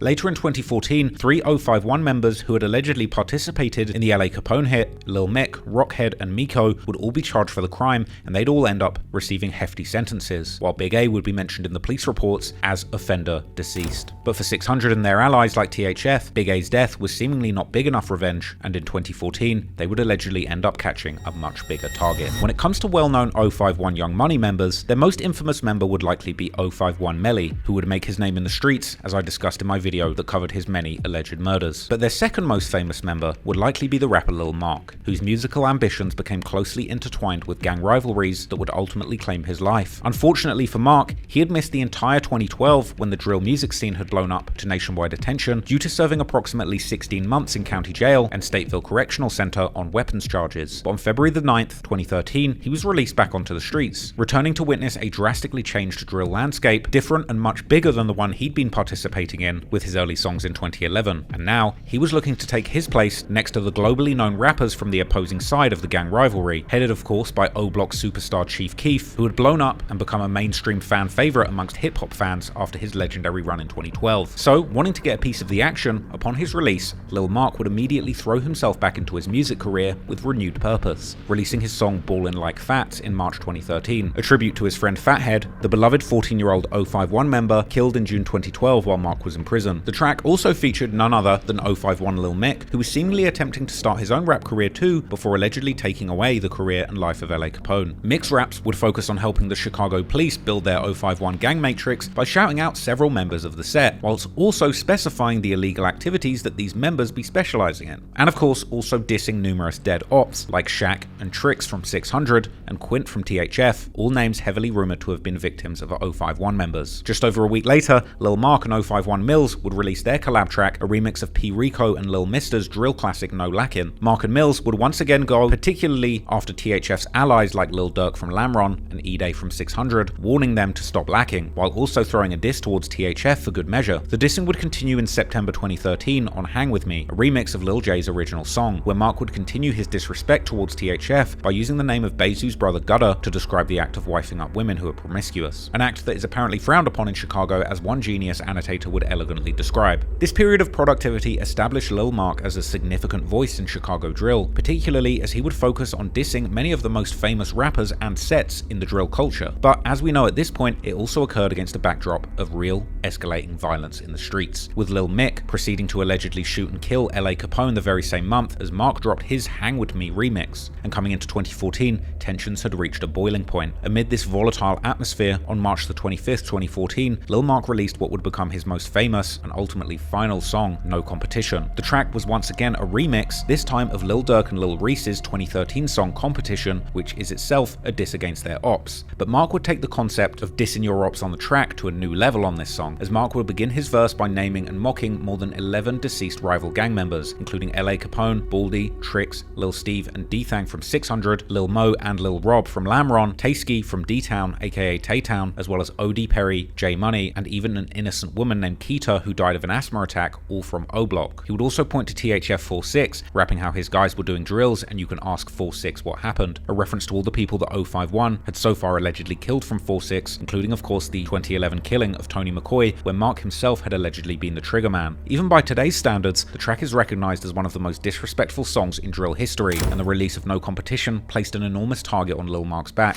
On the very day the song dropped, THF Dre Money made a tweet signaling that members of THF 46 were already on the move, saying that another THF member had told them to slide and that he was going to let the extended clip hit them, and that THF had a squad full of killers. The following day, one THF member would even post a picture from 051's hood, saying how nobody was outside, even though they were claiming to be. But of course, THF wasn't alone. They were part of an enormous coalition, now together with numerous other sets like 600, O-Block, NLMB, Lamron, and Folly Boys, and Mark had just made himself the #1 target for all of them. Just 24 hours after the song's release, the online threats materialized into real-life violence. On the following day, after the song came out, Lil Mark was allegedly spotted by rivals and shot at, though he managed to escape unharmed. The suspected shooter was THF Twiller, who immediately took to Twitter to mock the look on Lil Mark's face, followed by emojis implying that Mark had run away scared, like he'd seen a ghost, even tweeting that Lil Mark had probably soiled himself when he saw him before running away. Even King Von shouted out the event later on Twitter, using emojis that implied Twiller had been doing a lot of shooting, clearly proud of his friend. In the hours following the failed attempt, the hunt intensified, as O-Block's main shooters King Von and T-Roy now actively tried to link up with 600's main scorer D-Rose, tweeting their intentions to meet. The following day, Von reached out to THF Twiller to link up too, and a few minutes later, Von was already in THF's hood. Then, around midnight on March the 28th, King Von was hitting up D-Rose again, who had gotten himself locked up on the 26th, but was now back in the streets, joking back in a reply saying that the reason he was arrested was because the police hated to see him sliding with Von, T-Roy, and others. They, however, were not alone, as the social media timeline showcased a widespread coordinated hunt, with THF J-Dog tweeting the previous day about his love for his team because they put the whole squad on the court with no bench players, perhaps implying that the whole set had been mobilized for the hunt for Lil Mark. THF Dre Money tweeted about being up, vamping, and turning up in the early morning hours of the 28th, and that he was really ready to shoot his ops down. THF G Baby also announced that he was going to pop back out on the morning of the 28th, and so did THF Dre Money. At 11:40 AM, THF Trouble would tag Twiller and mention that he was at home, but his guys were about to come and get him, as well as asking if Twiller was ready to turn up, before simply tweeting that it was Showtime, which perhaps had a double meaning, as Twiller was also known as Showtime Twiller on Facebook, a name whose origin we can only guess, but it was likely implying that Twiller was ready to perform when it mattered, and if Trouble hadn't been clear enough, he would make one more tweet saying how it was time to turn up, and that the whole squad was coming. I just want to take a second to appreciate just how crazy this is. I'm not condoning the actions taken by these gang members. Murder is wrong, and we've got to address the systemic reasons that guys growing up in these areas get sucked into the cycle of gang violence. And I say this in no way to glorify the people involved, but knowing what we know now, for you to be in the streets, knowing that King Von, T-Roy,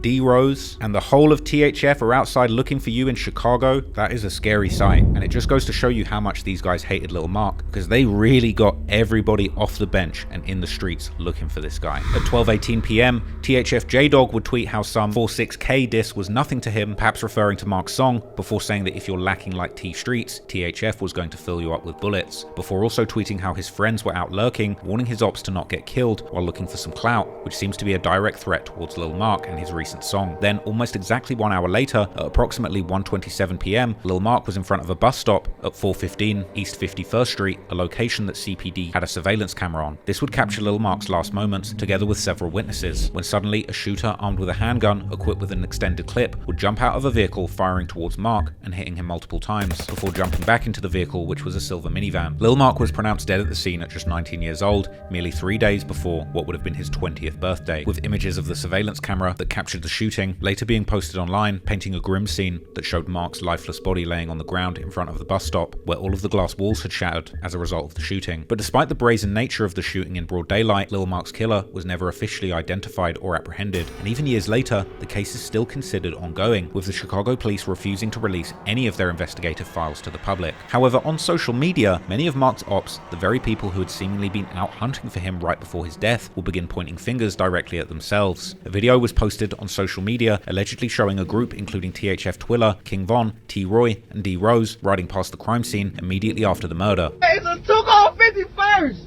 Damn, body down. I was not going to see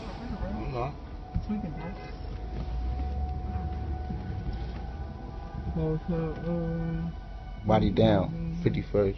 Gang. The news of Lil Mark's murder would travel quickly, and less than an hour later, a female THF affiliate would tweet how she'd heard a rumor of someone from 051 dying. A few minutes later, T-Roy would also tweet saying how he had heard how someone had died on 51st, likely referring to the number of the street, while asking who was it, but from his reaction, 5 laughing emojis, a gas emoji, a blue A emoji, and an NG emoji, spelling gang, it was clear that T-Roy very well knew who the person was. King Von would continue tweeting Die Y, shorthand for Die Young Money, and Twiller would make the most direct direct reference, tweeting how he was already smoking on the Lil Mark pack. D Rose would also join the party later that night, tweeting how he too was sparking up the new op pack. But as mentioned before, those weren't necessarily the only people who were out sliding that day. Just days before, THF Gino had tweeted to THF Rome about having a van at his place, the exact type of car used in the murder. And crucially, Mooma from the Folly Boys had been the first to seemingly reference the shooting on social media, tweeting out gun, smoke, and laughing emojis at 1:54 PM, less than 30 minutes after the shooting. Only a few minutes later, THF Bob O confirmed who was shot by posting Lil Mark's name with a shocked face emoji, followed by an incredibly incriminating tweet telling his followers to check the stats and hashtagging THF. Then, not long after, THF Dre Money tagged an 051 affiliate and told them to check on your homie. In another insanely incriminating tweet, THF J-Dog would allude to having gotten a call that the ops were on 51st Street and that he gave the approval for the kill, while Bob O would seemingly allude to part of the motive for the shooting being Lil Mark's song, telling his followers that Lil Mark had no business standing on a bus stop after making a disrespectful track like No Competition. Now, it's of course not clear exactly who was behind the murder simply based on the tweets, but what seems clear, Lil Mark's death was likely the result of a days-long physical and digital manhunt conducted by a coordinated coalition of allied gangs. The highly suspect tweets would continue the following day, with one of the most self-incriminating of the bunch coming from D Rose, who would make a diabolical tweet saying that he's going in no problem and that you don't even have to ask who shot him. The slaying of 051 Lil Mark was followed up by one of the most infamous diss songs in drill history, when about 4 months later, the rapper THF TP would drop the song Bus Stop, announcing it via social media with a clear message, dissing both Lil Mark and his alleged brother Tuka from the STL set, who had also been killed at a bus stop a few years earlier in 2011. This would start a trend of 051's ops making videos and taking photos at the very same bus stop where Lil Mark was killed at, which even Lil Durk would participate in a now famous video clip where he calls this bus stop a very famous place. Bus stop, man. Hey, this bus stop right here though. This is a real famous place. You hear me? This is a real famous place, B. Hey, this bus stop, this is a real famous place, B. I ain't gonna lie to you. You know what I'm saying? Free my team. THF Twiller would also take a photo at the exact same spot, which is a particularly wild thing to do considering he had allegedly shot at Lil Mark days before the shooting and was seemingly also out sliding the day that Lil Mark got killed. Lil Mark's death was a huge loss to 051 Young Money, just like LA Capone's death had been for 600 and their affiliates. And while Mark hadn't yet done enough in the rap game to be considered a similar potential superstar like LA Capone was, he definitely possessed the most charisma on the mic out of all of the 051 rappers at the time, who would have at the time been their most likely ticket to making it out of the streets and into the rap game like Chief Keef did. Still, it seems that there wouldn't be an immediate get back for Mark. To the contrary, a few months later in June, 051 would end up losing another member called Polo, allegedly killed by a member of 600 called Lil Boo. But then, in September, THF 46 would experience another loss, but this time, the alleged culprits were not from 051, but from an affiliated gang known as 757. The 2014 murder of THF Fahim serves as a stark example of how complicated and often fatal the confusing gang alliances of Chicago tend to be. Fahim was a member of THF, but maintained a long-standing, cordial relationship with certain members of the 757 Alliance, a deadly coalition primarily made up of gangster disciples from 3 sets, including Rock Nation, aka Sunnyside, or Dolt Gang from the northern side of the Dearborn Homes public housing projects on the 27th and State Street, Lawless from the Lawless Gardens apartments on 35th and Rhodes, and the Ave located around 37th and Indiana, with the name 757 being a combination of the last number of each street, 27, 35, and 37. The 757 would maintain a strong alliance with 051 Young Money for years, and particularly after the murder of 051's main killer, Melly, in 2019, when 051 and other factions would come together under the name Mellyway, but more recent tensions have suggested an internal beef. It seemed like the whole hood was shook when y'all found out about the Mellyway stuff. I ain't even gonna lie to you, gang. Don't get look, this our interview, this Sunnyside interview. Don't be questioning me about no Young Money, TTB, Geo Drive, none of that. You know what I'm saying? This our Meanwhile, in 2013, the relationship between THF and 757 had little to no direct conflict, and THF Fahim's friendship with individuals like 757 Gutter was well documented on social media. However, the landscape began to shift as the war deepened and alliances became stronger, with one particular problem in the friendship seemingly being THF's increasingly close relationship with Lil Durk's OTF. Eventually, sides were chosen and tensions flared. Fahim himself tried to be a voice of reason, publicly reminding both sides of their decades-long friendships, but things began to escalate as THF became close again with a set known as OBN, a direct rival of 757, who they had been cool with in the past, but then had had at least some kind of falling out with around 2013 before patching up the relationship in 2014. This all placed Fahim in a difficult position, and it seems he eventually fell in line with his set as the war kept escalating, engaging in the online disrespect that defined the feud. In one fateful move, he retweeted a post about smoking on a deceased 757 member named Cess from the AV set. A simple retweet had made him a target for murder, because for the AV, Cess was perhaps their most beloved fallen member, meaning that this was also major disrespect towards the entire 757 alliance. Then, less than a month later, on September the 13th, 2014, Fahim was ambushed while walking in the Bronzeville neighborhood, and he was shot and killed on the front porch of a house after attempting to flee. 757 members, including his former friend Gutter, immediately claimed responsibility, citing the tweet about Cess as the final straw, and they framed his death as the repercussions for flipping sides. According to 757 Gutter, Fahim didn't stick to the rules, while online rumors and tweets from 757 members heavily implicated a well-known shooter named Rono in the killing. The tragedy of Fahim's death was compounded by a painful irony, as old tweets later resurfaced of Fahim's friend and fellow THF member arguing with Fahim about him claiming to be THF in 2013. The same friend would tweet after Fahim's death that Fahim was their friend, but he wasn't officially a THF 46 member, this yet being another occasion when THF would seemingly deny membership of their dead friend, the silent implication perhaps being that at least for some THF members, you were only an official member if you really put in work in the streets and slid on the ops. However, this certainly didn't mean that Fahim wasn't loved by some in THF 46, with even this same friend making numerous posts paying tribute to him and confirming that he was going to get back for him, and even calling THF with the nickname Fahim Gang. Meanwhile, 757 would take this as a chance to further troll THF, with one member tweeting THF to stop disowning Fahim and saying that he died for nothing, while also asking one THF member why his friends are disowning one of their own. Fahim's death was a tragic example of the consequences of this ever-escalating gang war on the south side, where old friends were ending up on opposite sides of the war as alliances were increasingly formed to have the upper hand. In this war, it's easy to see in hindsight that there were likely no more valuable an ally in Chicago than Lil Durk and his OTF crew, who were making major money from the music industry. But unlike someone like Chief Keef, who took his best friends with him and got the hell out of Chicago when he became rich, Durk stayed allegedly very close to his neighborhood and was possibly putting that rap industry money to work so he could get the upper hand in the gang war. Unfortunately, that would also make people close to Durk huge targets in the streets, and that's where 051 would allegedly strike next. As THF Bayzoo later admitted while speaking to Young Money's top shooter, 051 Melly, on Instagram Live, the years 2015 and 2016 marked a period when their main rivals, 051 and their closest allies, went on the offensive, inflicting devastating losses that really hurt their gang. 15 and 16, bro, is where y'all went up.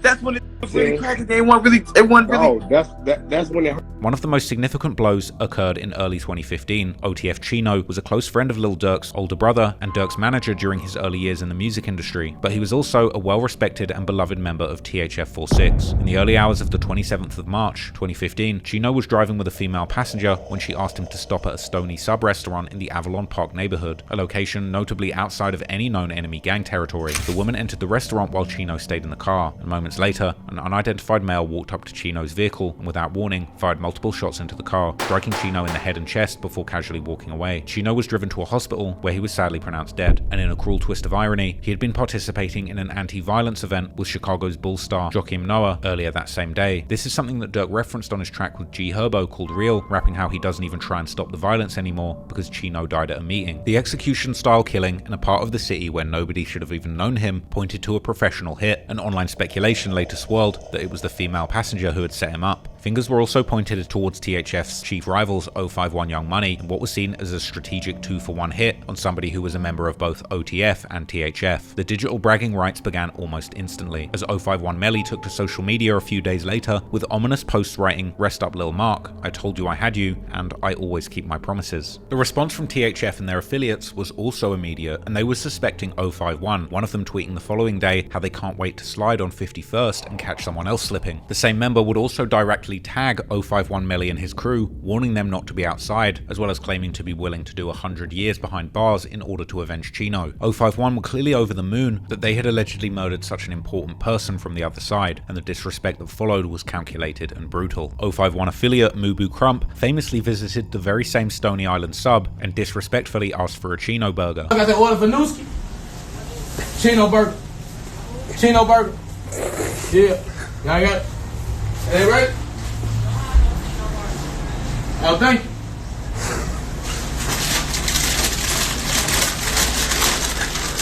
Out there? What's up? Y'all with that OTLK shit? Oh, man. Hey, this motherfucker bogus as hell, man. Y'all, this ain't done, man. Y'all done put this back on the grill, man. This is disgusting, man. Get this shit together, man. For real. Bogus as hell, man. This taunt became a go-to reference aimed at memorializing the murder of Chino, and it would even be used by his suspected killer, 051 Melly himself. Some motherfuckers remember what you did. Just like me a piece. Yeah, Chino Burger. That's what they said. Get the out of here. Despite immediate vows of retaliation from THF members, their promised get-back was seemingly delayed, leading to public frustration within their own ranks and questions on what was taking so long, which was followed by further taunting from their rivals. But before THF could plot their get-back, they were about to endure a series of devastating losses. As mentioned, THF Raheem was literally born into THF 46, as he was the son of Walter Armstrong, aka Walt Diller, member of the 46 Lawn Set that was perhaps the earliest precursor to THF 46, who was tragically shot and killed by a police officer back in 2005. Moreover, also mentioned, while THF's top rival 051 Young Money were closely allied with the STL set from 63rd in the Woodlawn neighborhood, Raheem was closely related to none other than STL's top rapper FBG Duck, and also in turn, Duck's brother FBG Brick. And there were even old family pictures of Raheem, Duck, and Brick all throwing up their respective gang signs as kids. To make things even more complicated, THF Bayzoo would get together with Raheem's mother at one point, and their bond grew strong enough for Zoo to start calling Raheem his son. So who is THF or Raheem? That's like your stepson? Yeah, that's my stepson. And that's with you still with his mom? Yeah. With a family that had such deep ties to two of the most infamous gangs in Chicago, pictures of Raheem toting guns and repping his set at a young age are easy to find, and it wouldn't be long until he was sliding against the ops, like 051 Young Money, as Bayzoo would later explain during his No Jumper interview. Raheem was in the streets when he was young, when I was locked up. Like, he wasn't playing the streets that heavy when I was out here, you feel me? You know, when you a youth, get older, your father originally from right here, your stepfather from right here, you know what I'm saying? That was gonna be in him anyway, you know what I'm saying? Sad that he gone, you know what I'm saying? It hurted me more, because it's like, I caught a lot of backlash from that. He wanted to be like me, but how he wanted to be like me and his father from here, you feel me? THF Dre Money also made regular posts shouting THF Raheem out alongside other THF youngsters as shooters, tweeting that he doesn't move a muscle because his shooters got him, while videos would show a 14-year-old Raheem not only sliding on his ops with a gun, but driving a vehicle without a license. On May the 15th, 2015, at around 1:55 PM, 051 members were hanging on a porch near the 60th and LaSalle streets when a shootout would take place. Somebody would get hit in the right shoulder and another one in the head and leg, while a third man would reportedly be grazed in his leg too. A photo captured by the news featured 051 Ario on the ground with his shoulder bandaged up and surrounded by police and emergency personnel, indicating that he had been the one hit in the shoulder, while photos of an injured Melly in crutches were posted online following the shooting, indicating that he had seemingly gotten shot at least in his leg. With Aero though, some friends would later make more concerning sounding posts, perhaps indicating that Aero had gotten hit the worst. Melly on the other hand would almost immediately be back on Twitter, taunting his ops and saying how that wasn't pressure, as well as saying how that headshot hadn't done anything, perhaps either referring to himself or Aero, while joking how his ops were using cheap bullets. When OTF member Twim would tweet "shout out to that headshot," Melly would simply comment back with laughing emojis. THF members would begin to tweet at Melly, joking how they were worried about him, with Melly responding he was just fine, while another THF member would jokingly respond how he was happy to hear that. THF TP on the other hand would make some posts insinuating his possible involvement in the shooting, while responding to Melly, who was calling THF and OTF feet shooters, as TP would respond by calling 051 the leg shot kings, before telling Melly how he had pressed him, followed by some kissing emojis. But there had seemingly also been another shooter who is now considered to have been Raheem due to what would unfortunately take place next, because the very same night of the shooting, Melly would make an ominous tweet simply saying, "You better go hide, boy." Then on the evening of May 24th, at approximately 8:15 PM, Raheem and a group of friends were in the Bronzeville neighborhood. They were leaving a Golden Fish and Chicken restaurant and walking near the 4400 block of South Cottage Grove Avenue, where a light-colored sedan, specifically described as silver, pulled up and an assailant fired 4 or 5 shots towards that group. Raheem was struck in the back, but managed to run into a nearby alley where he unfortunately collapsed and died at the scene. The following day, Melly took to Twitter and sent a message telling THF to pick their heads up because they knew his day was coming, clearly insinuating that Raheem's days had become numbered after the shooting incident. Surprisingly this time, the Chicago police acted fast, and within weeks, they charged 051 Ario, real name Arias Fitch, with first-degree murder for Raheem's death. Prosecutors even stated that the shooting was an act of retaliation for the drive-by shooting that had occurred on May 15th, and that either Aero, or more likely Melly, had allegedly been in the passenger seat when Ario shot Raheem. However, information not available at the time would also reveal a much more personal motive, because as mentioned earlier, Ario also happened to be 051 051 Big A's younger brother, who had just been killed in 2013. And Ario had allegedly revealed to police that THF Bayzoo, who called Raheem his son, had called him and told him he was the one responsible for shooting his sister, Ario therefore having multiple reasons to want Raheem dead. However, Melly's own statements and social media posts may suggest that he had in fact been the shooter, as he would later appear in a vlog with Zach TV spitting a bar about getting shot by someone, and 2 weeks later they were dead. In smoke, we smoke. We ain't doing shit. I don't know. We don't know. I don't know what. We ain't smoking nobody. I got shot 2 weeks. He expired. Around the same time, he also made a free Ario post while alleging that Ario hadn't actually done it but kept his mouth closed after being arrested. This version may actually be true, because as the newspaper would note, Ario still had his left arm in a sling from the May 15th shooting during court, which means that Ario would have had to have been driving the car with one hand whilst also simultaneously shooting. Now that's of course technically possible, but perhaps not nearly as likely as Melly, who had been hit in the leg, being the actual shooter from the car. As time passed, Melly would keep making statements that implicated him in the crime, like continuously complaining how much his feet hurt while dissing Raheem for shooting him in the feet, posting on Facebook, "My effing feet hurt so bad, man. That dead man shot me in my feet all them effing times." In a 1-hour Instagram live with THF Bayzoo, Melly would ask Zoo if he wanted to hear a bedtime story, before going on to recount the final moments of Raheem, a particularly disrespectful thing considering that Bayzoo considered Raheem like his own son. Yeah, me too, man. When we gonna read you a bedtime story and tuck you in? Huh? When we gonna read you a bedtime story and tuck you in? Yeah. Tell you about this when he walked down this dark alley. He ain't make it to the other end of the alley. I was just reading the comments, bro. Following Raheem's death, FBG Duck would let THF know on Twitter that he would be attending his cousin's funeral, tweeting, "Lil THF shorties better remember, that's my blood lil cousin. I will be at that funeral, so be ready to see my face. Period. RIP Raheem, family first." And apparently, in a rare showing of compassion and understanding, not necessarily towards Duck, but more towards Raheem's family, THF respected his wishes. Yeah, we felt the way we felt about the type of though, but it's like, hey, what could you do if this family, we ain't finna do this here, you feel me? We not finna make matters worse. You right. Do at folks' funerals, everybody in it got, you feel me, the people who raised us, all people, aunties and grandmothers, everybody does.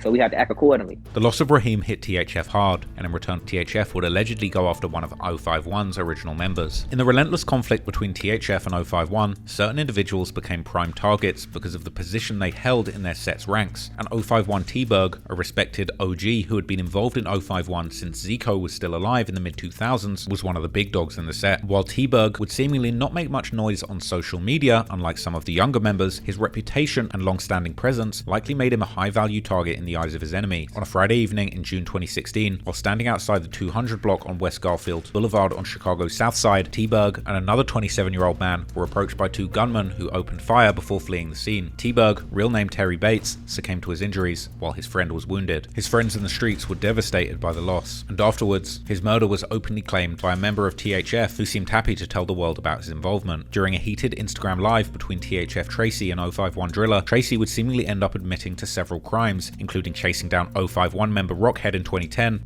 No, I don't want no clout. I don't care about my face. Saying, you want the I clout, never what seen type you. of what type of outside. hey look. Hey, Rockhead, I've been chased Rockhead. You was never outside of 2010.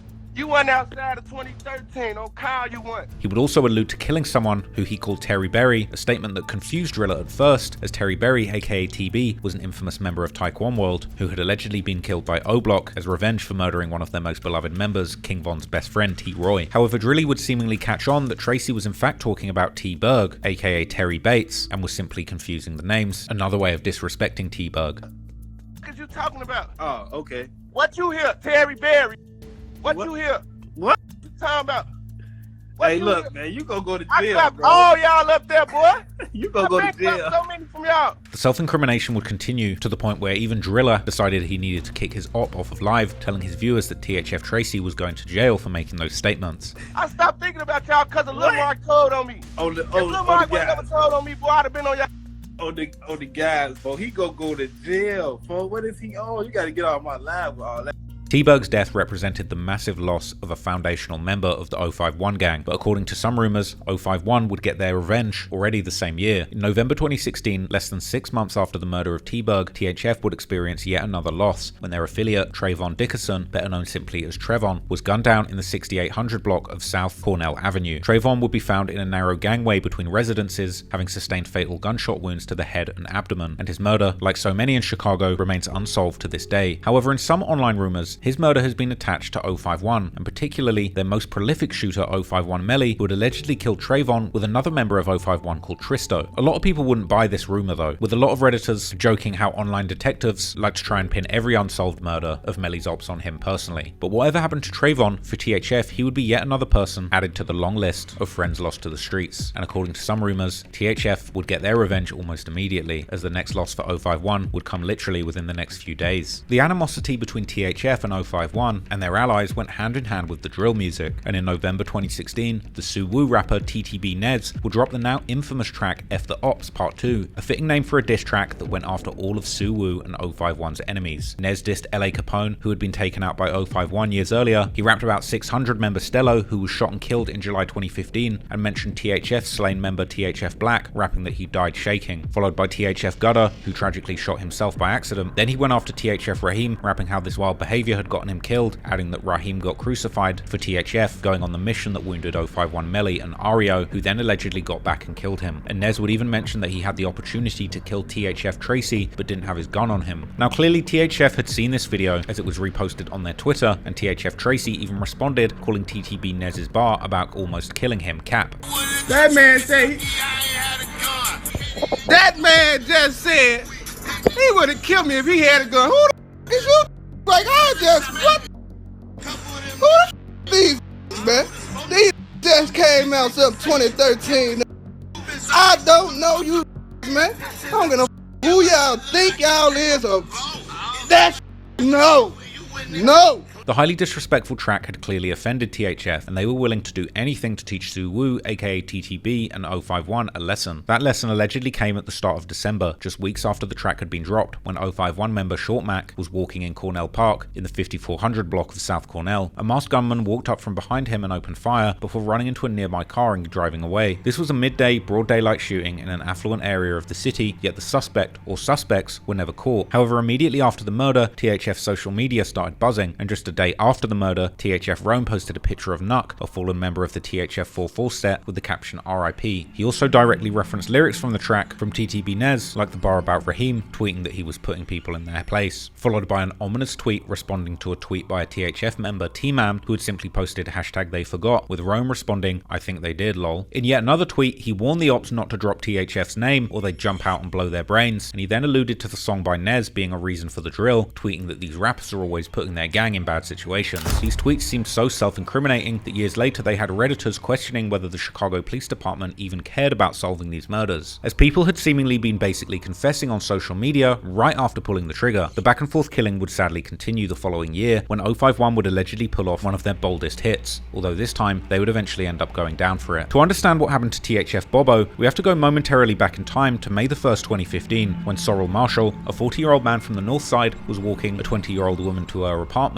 in the Douglas neighborhood. It was a routine act of courtesy that placed him in the path of 3 armed men, Kamari Belmont, aka THF Bobo, Terrence Hogan, aka THF Sasa, and Khalil Powell from the Folly Boys. According to prosecutors, Bobo allegedly reached into the woman's coat, stealing her iPhone, wallet, and credit cards, while Sasa held Marshall at gunpoint. Unfortunately, in a life-threatening act of heroism, Sorrel Marshall attempted to deflect the loaded gun, causing Sasa to open fire, striking him 4 times in the groin. Still, as the trio fled in a grey sedan driven by Powell, a critically wounded Marshall made a last desperate attempt to stop them, throwing himself onto the hood of the car. He fell to the ground, and as he lay there, Sasa allegedly leaned out the vehicle and fired a 5th and final shot into Marshall's thigh. What began as an armed robbery had now turned into a brutal murder, but the group wasn't done, and just half an hour later, about 2 miles away, Bobo, Sasa, and Khalil allegedly robbed 2 more people at gunpoint, but this decision would prove to be their undoing, as one of the victims used the Find My iPhone app to track the stolen device, leading police directly to the suspect's grey sedan in the 500 block of West 43rd Street, with all 3 men still in the vehicle. jail. As officers approached, the situation escalated as THF Sasa, who had seemingly decided to go full crash-out mode that night, had allegedly lunged at an officer. The officer fired, striking Sasa in the arm and chest, and as Sasa attempted to flee, he would drop the 9mm handgun that would be matched to the earlier killing. All three were apprehended shortly after and charged with first-degree murder. For nearly 2 years, the case slowly found its way through the Cook County court system until January 2017, when a stunning legal technicality altered the course of justice, as court records revealed that THF Bobo had made a formal demand for a speedy trial, and on April 15, 2016, a demand that for some reason wasn't granted. As a result, the judge had no choice but to drop the first-degree murder charge against him. As Kamari Belmont sat in Cook County Jail charged with murder, the clock started running. We want accused people, we want victims, witnesses, everybody. We want them to have a speedy trial. Prosecutors had 120 days to bring Belmont to trial under the state's speedy trial statute. They didn't get it done and had to drop the murder charges. At 11:12 p.m. on March 6, 2017, after posting bond for his robbery charge, Bob O walked out of the Cook County Jail a free man, but this freedom would be very short-lived. He was picked up by an acquaintance, and at 11:43 p.m., just 31 minutes after his release, while he was riding in a vehicle less than a mile from the jail, a white SUV pulled up alongside the vehicle, and someone inside opened fire. Bob O was shot multiple times in the back and torso, but he managed to get out and tried to run before collapsing in the street. Meanwhile, the suspected shooters would crash their SUV, causing them to abandon the vehicle and escape on foot, still somehow getting away without getting caught. Minutes after Belmont posted bond Monday night and left county jail, someone in this SUV fired shots at the 23-year-old. He didn't make it to the hospital. Internet detectives have once again tried to piece together exactly who was behind this hit, and general consensus all seems to once again point towards 051 Young Money, with some Redditors noting the military-style precision of the attack, with many comparing it to a movie-style assassination, while others would point out how 051 are known for planning their hits meticulously, as they had also seemingly done with LA Capone. And when it comes to specific suspects, one man in particular would eventually appear as the alleged killer, dubbed by some online as the right-hand man of 051's most vicious killer, Melly. 051 Rose had first gained attention as a prominent member of 051 Young Money when he appeared right next to Lil Mark in the 2014 diss track No Competition, where he demonically toted an automatic weapon throughout the video. Rose would have his own music career, even dropping full mixtapes like his 2014 Loose Screw mixtape, as well as collaborating with 051 artists like Driller for the track We Back, which would come with a music video that now has over 1 million views. However, Rose's music career would no doubt be stifled by his extensive rap sheet. His mugshots dating all the way back to 1999 showed that he'd been arrested over 55 times. Following the death of Bobo in 2017, Rose frequently referenced him in his lyrics, often taunting the circumstances of his death and the deaths of other THF members. For example, in his track Outstanding Member, featuring Hard Knock, he raps how he gives out a lot of free smoke and people couldn't handle the Bob pack. In the disrespectful diss song Factors, Rose would throw disses towards numerous THF members, including OTF Chino, Raheem, Black, and Fahim, while also rapping how Bobo probably wished he'd never been released, a clear reference to his murder after leaving jail. Then, in May 2020, there would be another arrest to add to his historical rap sheet, which would be caught on an officer's body cam, as Rose tried to avoid jail by doing the race, quite literally before realizing there was no escape. I'm telling you to stop. Stop. I didn't do anything. Put your hands behind your back. I didn't do anything.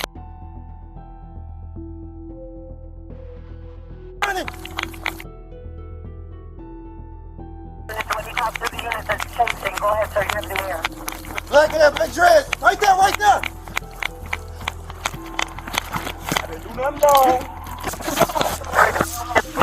While in custody, police formally charged Rose with the first-degree murder of Bob O, identifying him alongside another 051 rapper Uchi as the shooters. Investigators would also identify a man called Kurt Mack, real name Curtis Posey, as the driver of a tail car used in the operation, a well-documented tactic employed by 051 Young Money in a previous attack, including the murder of LA Capone in 2013. Interestingly, Kurt was an uncle of 051 Melly, and at the time of Rose's arrest, he would already be dead, as he was killed in 2017, according to some theories, by THF Rome, with some considering his murder to have been a back for Bob O. Unfortunately, since the initial arrests and charges, there have been little public information about the case's progress, but when it comes to the years-long war between THF 46 and 051 Young Money, it seems that Bob O would be the final casualty before there would be a years-long break in the killing, and of course, that's just a guess, because THF would by means stop experiencing losses, and every year, it seemed that they would lose at least one of their members or affiliates, including X-Man, aka Loco, real name Xavier Holmes, in a 2018 unsolved homicide, THF D Money, real name Deshaun Rogers, in a 2019 2019 solved homicide, and Breed, real name Tuan Thigpen, in a 2020 unsolved homicide. In 2021, on the other hand, there would be yet another national news story that would eventually involve THF when the feds would famously arrest and charge 5 members of O Block for the murder of FBG Duck. Then in 2023, they would charge a 6th person named Ralph Turpin, also known as THF TZ, who had allegedly been the one to drop FBG Duck's location to the O Block shooters after spotting him in the luxury shopping district in Chicago's Gold Coast. Paperwork from the investigation revealed that TZ had a grudge against FBG Duck over a past romantic relationship with the mother of his child. According to Duck's mother, Duck had been involved with this woman since 2017, long after TZ and her parted ways in 2013. Duck probably started messing with her in about like 2017. And that bothered him. 2007, but she wasn't with him since 2012, 2013. Then, in a moment of despicable spite, a wild and agitated TZ made a series of fateful phone calls, which were even partially recorded by the security guard in the store where TZ first spotted Duck. His first call was allegedly to THF Dada, but Dada's response was cautious, and he asked TZ to gather more intelligence, specifically what car Duck would be leaving in. Unsatisfied with this approach, TZ then reached out to a group that he knew would act immediately when hearing Duck's name, his main rivals from O Block. And here the story takes a critical turn, because when he contacted O Block, TZ not only provided the location, but also allegedly fabricated a story, falsely claiming that FBG Duck had threatened him and that he was being chased and needed urgent backup. This Ralph, bro, on the phone line, bro, said hey, bro, I'm finna do a real reenactment of how Ralph was. I you not, bro. Babe, let me get a phone. Oh, bro. Hey, y'all, hey, bro, they tried to kill me. Bro, they just tried to kill me, bro. Down, up here, bro, by Gold Coast. This Duck just tried to kill me. He ran up on me with a whole bunch of fo. Yes, fo. Hey, Scud, look, let me tell you, Scud. Even Kenny Mac, C-Thang, Muwap, all of them was looking at Ralph T like you sent us off. You feel me? Cause so now y'all know it was never a planned hit. It was never a planned hit. This lie may have been the ultimate catalyst, and instead of a carefully planned assassination attempt against FBG Duck, who was by himself, no gang members, the O Block shooters may have believed that they were going on a rescue mission or combat scenario against multiple opponents, therefore perhaps answering the haunting question of why O Block mobilized with such extreme urgency and lack of critical thinking or planning. Within minutes, 2 cars raced downtown, and as Duck stood outside the Dolce & Gabbana store, the vehicle screeched to a halt as the gunman hopped out, unleashing a barrage of 38 rounds in a military-style execution that lasted around 15 seconds, hitting Duck 16 times and killing him. Following the murder, THF TZ texted his baby mama in a text simply containing 3 laughing emojis. In 2024, the O Block members and TZ would all be found guilty and receive mandatory life sentences in federal prison. But TZ's actions would also seemingly be punished by his own set, who would disown him, and in interviews, high-ranking members like THF Lil Law from THF 44 would publicly deny TZ ever having been one of them. It ain't no THF TZ. Oh yeah, let me say that too. Listen, I don't know who this THF TZ character is or whatever. Y'all stop applying him with THF. Stop putting him. We don't know him. He ain't one of us. He ain't no, we don't know dude. Wherever he from, y'all keep it over there. They trying to. This I feel like 12 trying to. This sad period in THF's history would be made even worse by the fact that THF Dada, the person who TZ had first called after spotting Duck, would end up killing his best friend and fellow THF member Gino, aka Trouble, in January 2021 after a tragic mental health episode. On the afternoon of January the 27th, 2021, Dada's mother would call police and report that her 27-year-old son had a gun and was hearing voices and experiencing a mental episode. Not long after, shots rang out in the 3500 block of South Cottage Grove. When police arrived at the scene, they found THF Gino dead in an elevator with multiple gunshot wounds, as he had seemingly been shot by Dada while attempting to help his friend. You would think that after all the death and carnage that THF have experienced, the killing would eventually stop, but it seems that in recent years, the war between THF and 051 has actually begun to heat up again, as both THF and 051 found new talents in the drill scene, THF with Lil Law from THF 44 and 051 with Kiddo, both surprisingly being older members who were part of the original drill scene but would end up doing long sentences and missing much of the action before finally getting released and finding new success in music, with particularly THF Lil Law doing some major numbers on streaming platforms. But before we take a look at what's been happening with THF more recently, let's first have a look at the life of perhaps the most best known THF member of all time, THF Bayzoo, whose career in both the streets and the rap scene spanned well over a decade, during which Bayzoo would both taste the fame and fortune while touring the country with Lil Durk, while also ending up beating a murder charge that dated all the way back to 2009, and if online rumors are true, that might not be the only murder that Bayzoo was connected with. Devonshea Collier, better known as THF Bayzoo, or Bebe El Zoo, experienced a childhood defined by the harsh socio socio-economic conditions of Chicago's former Cabrini Green housing projects. I was born and raised in Cabrini Green, man. Right. That's the near north side of Chicago, you know what I'm saying? My mother stayed in the projects. My grandmother, she stayed on Mohawk and Black Hawk.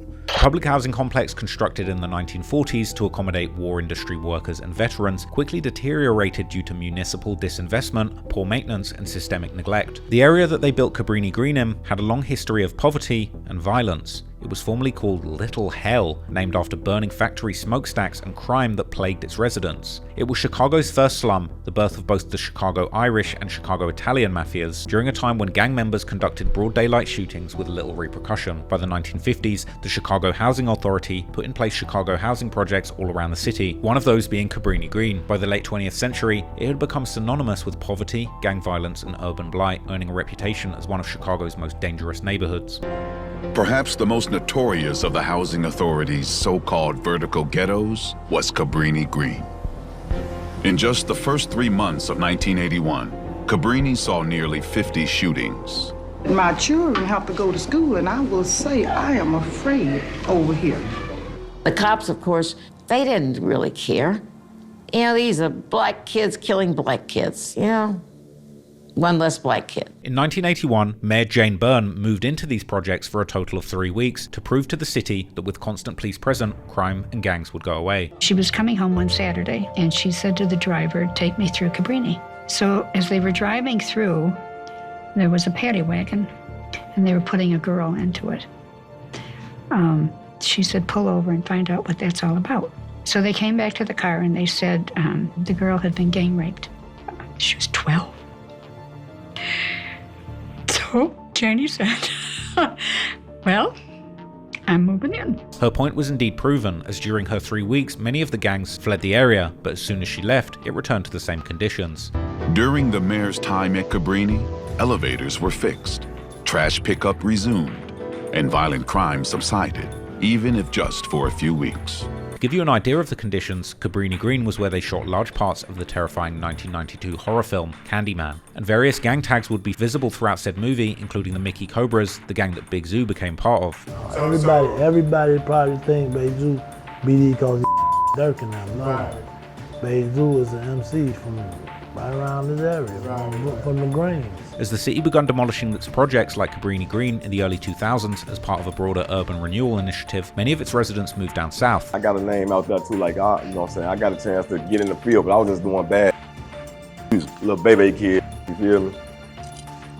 I came southbound when I was like mid-teens. My OG always been out south, so I've been knowing all my brothers that's from out south since I was a puppy, you feel me? This move proved pivotal, as Bayzoo ended up settling on 46th Street with one of his OGs. A situation had happened or whatever when I was a kid, you know what I'm saying? I don't really want too much talk about that on the internet or whatever, but a situation happened. I had moved southbound with my OG.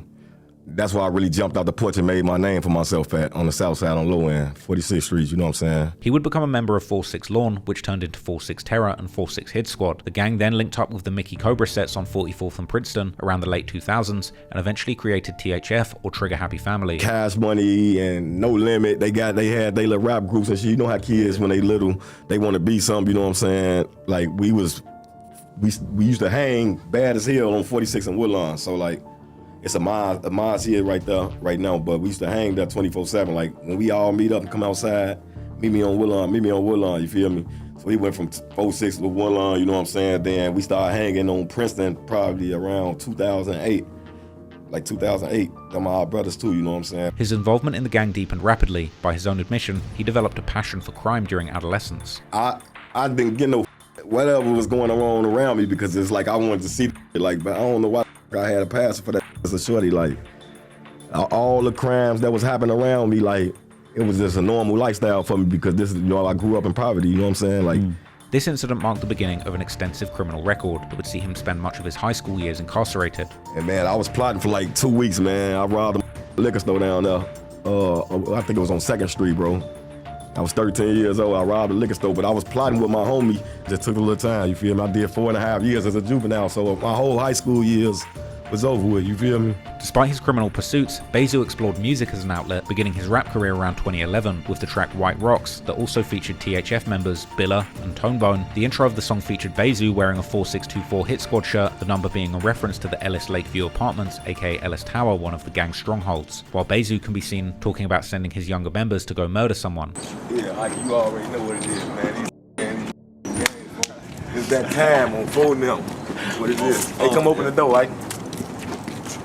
Yeah. Murder team, man. I have my hood murder something. This is easy, man. It was a song of the times, a trap-influenced drug-dealing track all about selling crack and weed. While it featured no direct disses, it included members wearing shirts repping the set, together with FZCO text on the sleeves, aimed at 051 Young Money and their beloved dead member. At this point in time, Bayzoo was likely taking the reins of the leadership of his set, so his talk about sending younger hitters to handle business might not have been so far from the truth. In fact, he would later become known for mentoring younger members, emphasizing strategic discretion, such as avoiding being posted up on the block after violent incidents.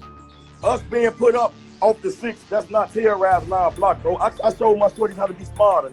We don't hunt and go hang on no block. That's why all y'all did. You goof. His affiliation with the THF 46 also intersected with prominent figures like Lil Durk, whom Bayzoo said allegedly provided with street credibility in the South Side. Yeah, that's what happened. Dirk came to the low end, and that's really how he got popping with fooling them for 46 or whatever, you know what I'm saying? I don't really want to drop no names or whatever, you see what I'm saying? But yeah, they got him like in the streets, like, you feel me? Like, we was hearing about him, but like when he came to low end, it's just like. Zoo explained on No Jumper that he met Durk around 2009 through Durk's brother D-Thang. D-Thang had an especially close relationship with OTF Chino, who became Durk's manager, as well as a member called THF Rel. You know what I'm saying? Rest in peace, D-Thang, bro. Like, D-Thang with the Dunbar, with my brother Real. You know what I'm saying? It was D-Thang, Chino, rest in peace, Chino, Durk manager. He from my block, you get what I'm saying? So D-Thang, Real, Chino ass be hung with each other. So D-Thang was on my block on the regular all the time. He introduced me to Durk like in 2008, 2009. But that same year that Bayzoo met Durk, who would later become his main ticket out of the streets, he was also getting his hands dirty, allegedly committing a murder that would later come to haunt him right as he was on his way out. Statistically, the 2000s were a relatively peaceful time in Chicago, but compared to many other cities, the violence was still very much out of control, as one weekend in the summer of 2009 would show, with 11 people killed in less than 30 hours. One of these victims was a 21-year-old Dominic Barnes, who was found shot in the 4700 block of Forestville Avenue in front of a corner store, where 2 people walked up to him before opening fire and fleeing by car. As the news would mention, Dominic lived in the 051 territory on the 600 block of East 51st Street, and as the original incident report would note, he was known to hang out with Mickey Cobra gang members. However, Dominic wasn't allegedly part of 051 Young Money, but rather a set known as Dirty Low, whose territory was further north around the corner of 47th and Vincennes. It would take police years before they would actually charge anyone for this murder, but finally in November 2014, they would find their guy as CPD would arrest 2 people, Devonshea Collier, better known as THF Bayzoo, and Dirk Banks. Yes, that Dirk Banks, Lil Durk.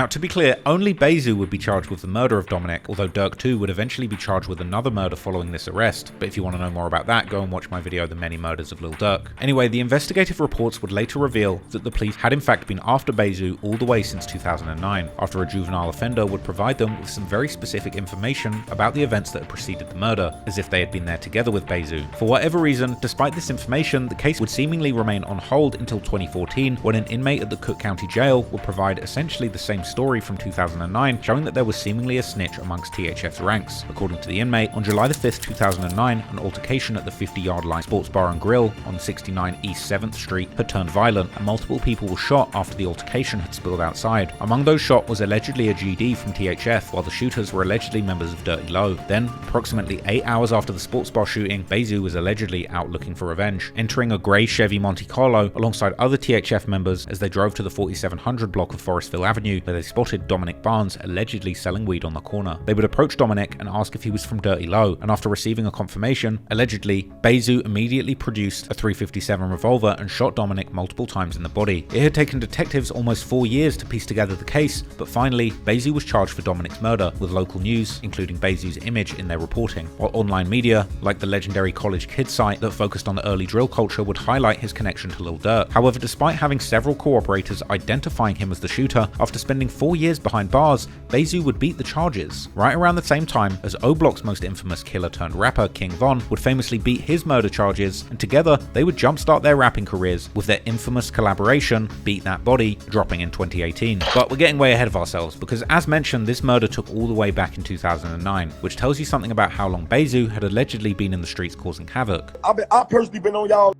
since 07. Me, you know that. It's about 2012.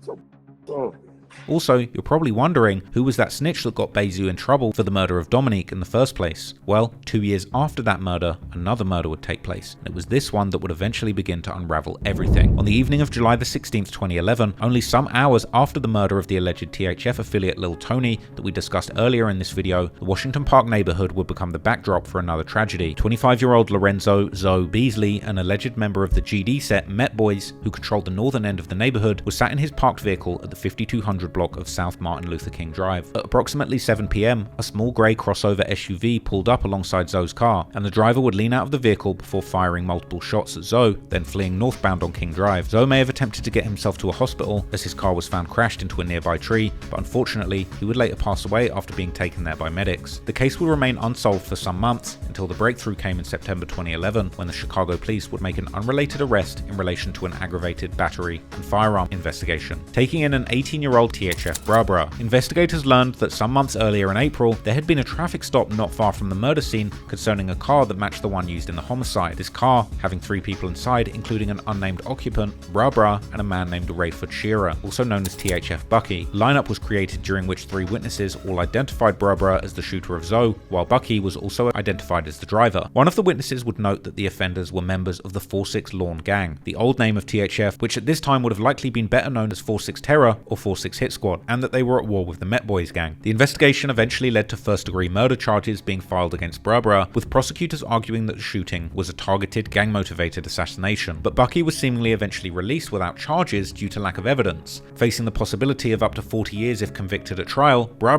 opted for a plea agreement, eventually pleading guilty to reduced charges in exchange for a sentence of just 12 years in the Illinois Department of Corrections. The relatively lenient sentence raised a lot of eyebrows and fueled speculation that Bra had cooperated with the police, specifically by giving out information in the 2009 murder of the Dirty Low member Dominic Barnes, the very case that Bayzoo ultimately beat. Bayzoo would later go on to make the allegation that Bra had ratted on him, including in his 2023 No Jumper interview, while publicly disowning him as a member of THF. I ain't never seen him. I ain't know he called himself THF, Bra. But Bra who he is, man, a rat. Bra one of the ones who got down on me, blood on the body, you get what I'm saying? So, a lot of these scatter shorty, they sucking his, whatever the situation is, he talk crazy, he get crazy, he act crazy. No respect coming from my way. That's all y'all need to know, man.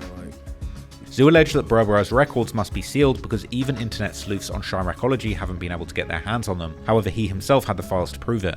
On what y'all call that little site that be dropping all Chiracology. Oh yeah. Chiracology, yeah. My whole caseload on Chiracology, you know what I'm saying?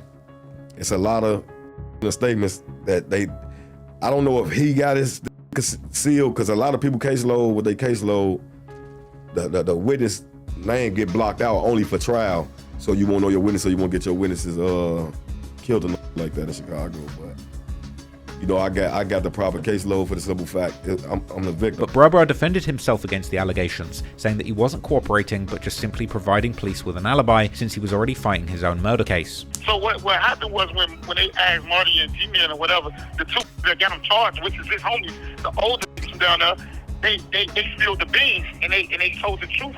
And I mean, they was telling more like this, right? Oh, no, bro ain't getting in the car with us. You know, we ain't take bro nowhere. You know what I'm saying? Yeah. So Zoo like, man, you pacing me with this, man, you bogus as hell. Hey, look, give me your homies. They know they gonna tell on you. All they had to do was shut. The alibi was like, this how they come, you know, where they took me to when I got in the car with them, you know. Yeah. I ain't getting in the car with neither one of them. I don't know where the they went when they got in the car with each other. You know, it spoke about a gun. I ain't never saw no gun. I ain't never seen no girl. I don't know where they went, you know? However, the available paperwork online appears to provide evidence that the snitching allegations might actually be true. The paper trail started after the 2009 murder of Dominic Barnes, during which detectives were notified about a 16-year-old juvenile in custody who was willing to cooperate with investigators. This individual identified Bayzoo as the shooter and provided a detailed motive for the killing. Then, more than 5 years later, on June the 14th, 2014, while Brabra was serving his sentence for the murder of Zoe at the Cook County Department of Corrections, detectives visited the facility to speak about the Barnes murder with an inmate described as a 20-year-old African-American male born in '93, details that match Brabra's profile, who would have been 20 at the time, with his 21st birthday approaching 11 days later. Crucially, none of the other suspects, witnesses, or cooperators in the Barnes case shared these specific biographical details. The information provided by this inmate was remarkably detailed and consistent with the statement given by the juvenile in 2009. It included the motive for the shooting, a complete rundown of events, identification of all the members involved, the weapon used, and even claims of Bayzoo's confession immediately after the crime. Most damningly, in what appears to have been an administrative error by a Freedom of Information agent, one written report within the case paperwork had actually left Brabra's first name unredacted, strongly suggesting that Brabra's cooperation with the law enforcement extended beyond merely providing an alibi. These snitching allegations would cause THF and their allies to distance themselves from Brabra, and he would even get mentioned by a disappointed Lil Durk in an unrelated track with THF Lil Law, rapping about how he was hurt the most by those close to him who had snitched, before specifying Brabra by name. Now, as we know, Bayzoo would only be arrested for the murder of Dominic in 2014, but as mentioned in an earlier chapter, there are somewhat credible claims that Bayzoo would also catch another body the year before that in 2013. As we discussed in an earlier section, Amanda Big A Fitch of 051 Young Money was a feared and seasoned shooter. You know, so Big A, she, you know what I'm saying, like, it's a lot of times where Big A, she done pull up, hanging out the windows with choppers, letting that shit ride, having people run for their life. A girl, a female, she like heavy set a little bit, but she has, you know, her was a shooter, she was a killer, all that, bro. A whole girl out here leaving people where she catch them. Her alleged criminal involvement, even including the 2010 murder of Stephen Billups during a robbery, cemented her violent reputation from early on. Big A also allegedly participated in the pivotal 2013 assassination of the rising drill rapper LA Capone from 600, an operation that shocked the city's music scene. The killing prompted immediate and boastful social media taunts from her crew, flaunting their involvement. In retaliation, THF 46, who were very close with 600 at the time, allegedly exacted revenge just over a month later, ambushing and killing Big A at a gas station in November 2013. Her brother, 051 Ario, would later provide a confession that he had allegedly personally heard from her killer whilst in police custody, telling police that he received a call from none other than Bayzoo himself, who would swear to Ario on the life of his son and dead brother that he had killed Big A by shooting her through the fence at the gas station. A description that matched the events of the killing, including the iron fence that was indeed located at the gas station where Big A lost her life. But despite his alleged confession to her brother, it remains unclear if Bayzoo was ever formally charged in connection with the shooting death of Big A, or if all the focus of the Chicago police may have been put on the murder of Dominic,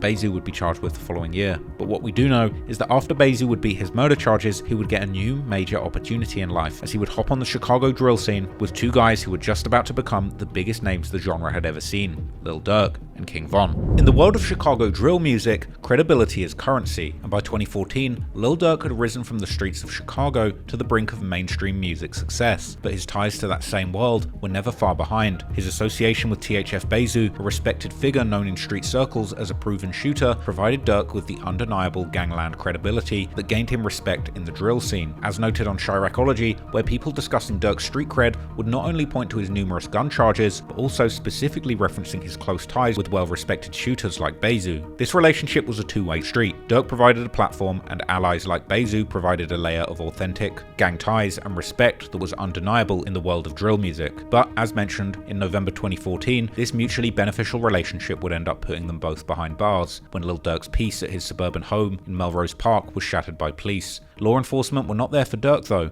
they were executing a murder warrant for Bayzoo, but in the process, they discovered two firearms in the residence which immediately implicated the owner of that home too, something that academics reported on in his War in Chirac series. Now, the police officers said they saw Lil Durk standing there when the door was open, and there was two guns laying on the table, 245s, cause just like Max Payne, you ain't fighting the ops if you're not double wielding your straps, right? Now, he said, I got those pipes cause ops always be trying to take my bands. Damn, the goddamn realness. In one swift operation, the mutually beneficial relationship had triggered a disaster. Bayzoo was taken into custody on a murder charge while Lil Durk was arrested on serious weapons violations. While Durk eventually managed to get his case dismissed due to lack of evidence directly linking him to the guns, for Bayzoo, the situation was dire as he was facing life in prison, accused of being the trigger man in a gang-related murder. To make matters worse, with Bayzoo incarcerated, his absence created a power vacuum in THF's hood in Kenwood, and the Wentworth District Commissioner would reveal in July 2015 that 3 recent Kenwood shootings were attributed to both the rapid expansion and leadership squabbles by THF and its members, which the police would continue to call by their old name 4-6 Terror. This also included a spike in recent robberies and shootings by the very same gang, and the district commander identified age to be a main driving line in the role that a member played in the gang,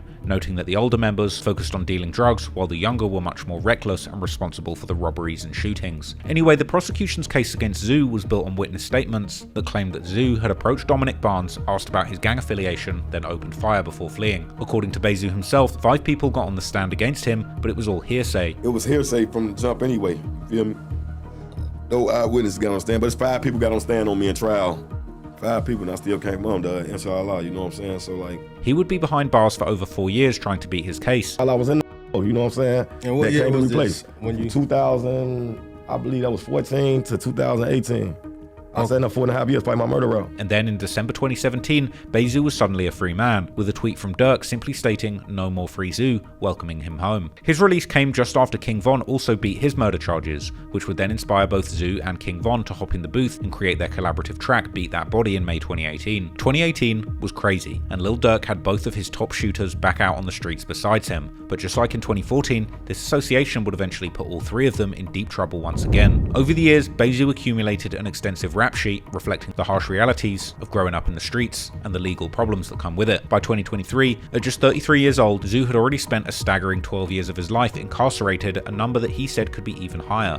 You know, when we do our research on Zoo, and you know, we see a lot of different mugshots, you know, from a lot of different times in which you got in trouble. You spent 12 years of your 33 years locked up. Maybe more, maybe less, bro. Like, So law enforcement were already very familiar with Bayzoo due to his lengthy criminal history when they put him behind bars on January the 11th, 2019. However, this arrest was serious. This time, he was implicated in a murder stemming from a home invasion, a charge that carried even graver implications. The victim was Laurel Dobbs, age 28, known in local circles as Puda from the 047 Dreckside faction, considered by some to be an extinct set that the older generation of THF used to beef with in the past. On the afternoon of January the 11th at approximately 3 PM, Dobbs answered a knock at his door in the 4600 block of South Drexel Boulevard, when suddenly 2 armed individuals forced their way inside. During the chaotic struggle, one of the assailants dropped their firearm, prompting the other to open fire, striking Dobbs in the chest and fatally wounding him. Police later recovered 2 weapons at the scene, linking the crime to a planned robbery gone wrong. On the same day, authorities apprehended 3 suspects, including THF Bayzoo, THF Trigga, who were both regarded as older, established members of THF 4-6, while the 3rd suspect would surprisingly be a 60-year-old man. Now, it's unclear whether Bayzoo was robbing houses with his grandpa or uncle or something, but in any case, the charges related to this arrest appear to have gone nowhere. However, for Bayzoo, his next run in the law would come incredibly shortly after, and this time it wouldn't only threaten his freedom, as he would get caught up in an attempted murder charge that would separate him from King Von and Lil Durk. On February the 5th, 2019, just days after the Super Bowl was held in Atlanta, a shooting occurred outside the Varsity, an iconic landmark and restaurant in Midtown Atlanta. The incident began as an argument between a group of people near the restaurant, which quickly escalated into violence. 23-year-old Alexander Weatherspoon was shot in the leg during the altercation and rushed to Atlanta Medical Center for treatment.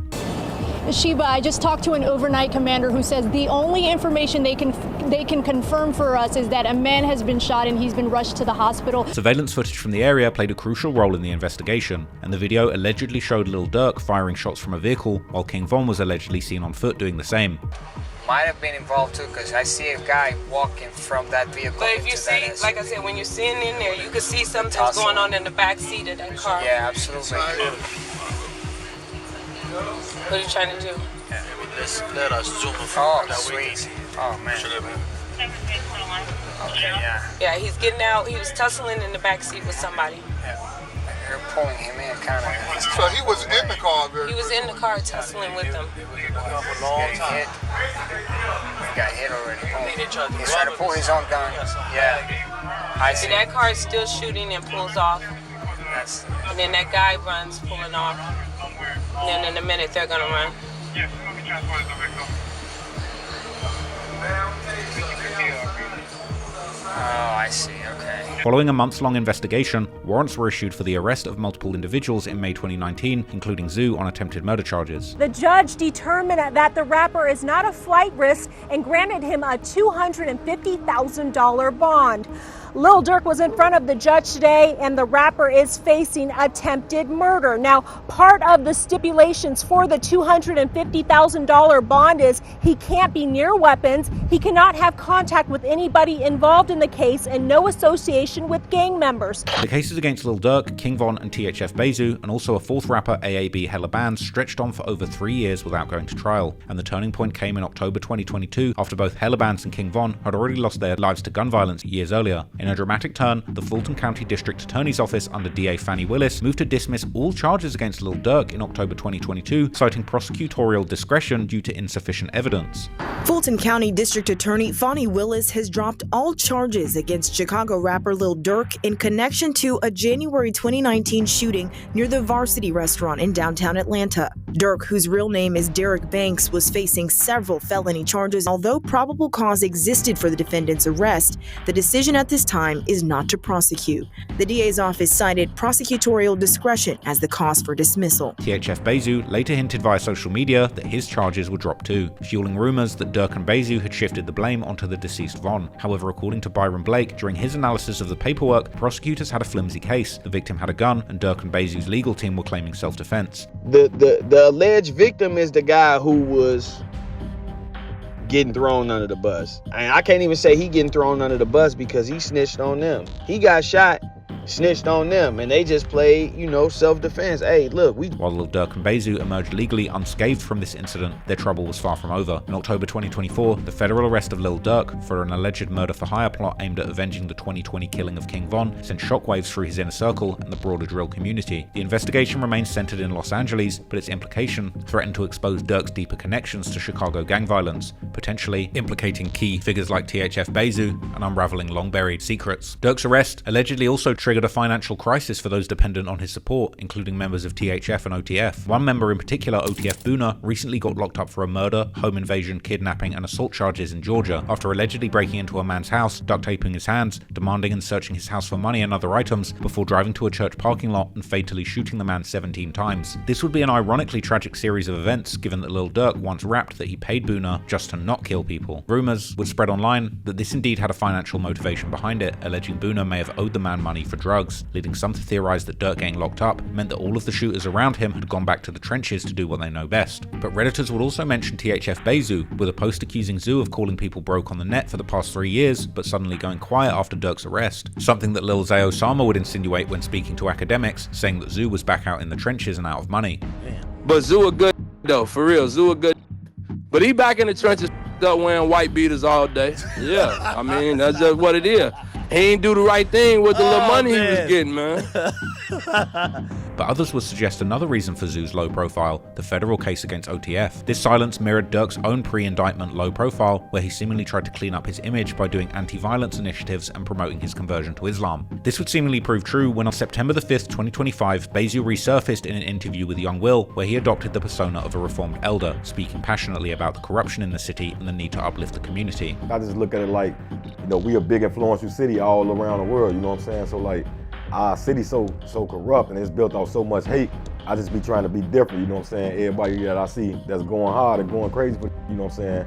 I just try to help them build their inspiration up more because, you know what I'm saying, I feel like our city need to be bringing each other up than everybody just hating on each other, man. Like, this was a notable change from the alleged enforcer and leader of THF, who taught his shorties how to evade their ops after carrying out shootings. Hey, look, Rick, for one, bro, us being put up off the 6, that's not terrorizing our block, bro. I showed my shorties how to be smart. We don't hunt and go hang on no blocks. That's why all y'all did. And with THF Bayzoo distancing himself from his role as a THF enforcer-in-chief, it seems that THF 44, historically overshadowed by THF 46, would seize the spotlight by rallying behind their highly promising rapper THF Lil Law. I'm from the low, man. The lower to go, man. The 4, man. 44th, man. It ain't too safe to come down now. I'm from the 6 too, 44, 46, the 9. You feel me? and forcefully stamping their name into the new drill mainstream. THF Lil Law, also known by his explicit moniker, F the Law, has been rapidly rising as one of the most buzzing artists in the Chicago drill scene. Lil Law emerged from the Trigga Happy family, specifically THF 44, the faction aligned with the Mickey Cobras and based on 44th and Princeton in the Fuller Park neighborhood. His affiliation is often symbolized by his THF 44 chain, though occasionally he also reps THF 49, which refers to the 4900 block of Princeton, reflecting THF's broader territorial reach. Drawn into gang life at just 12 years old, Law was pushed into the streets after losing friends and family to violence. Say I jumped out the porch like 12, 13. Okay. Yeah, like 12, 13. Say I jumped out the porch. I got in the middle of it, you know what I'm saying? What I could do at that time, you know what I'm saying?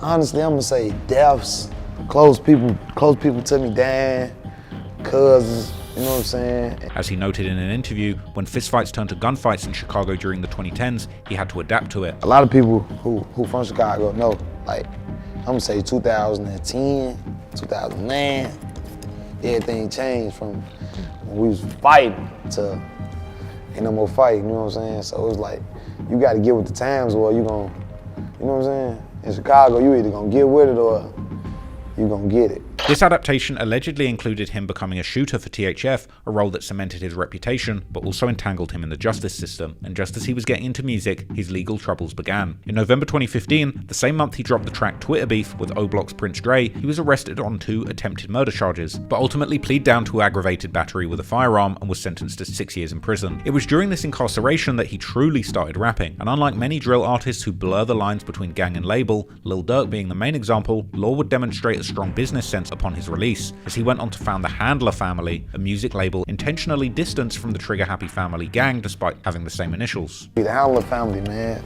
THF 4446, man, the 9. Can't forget that neither though, you feel me?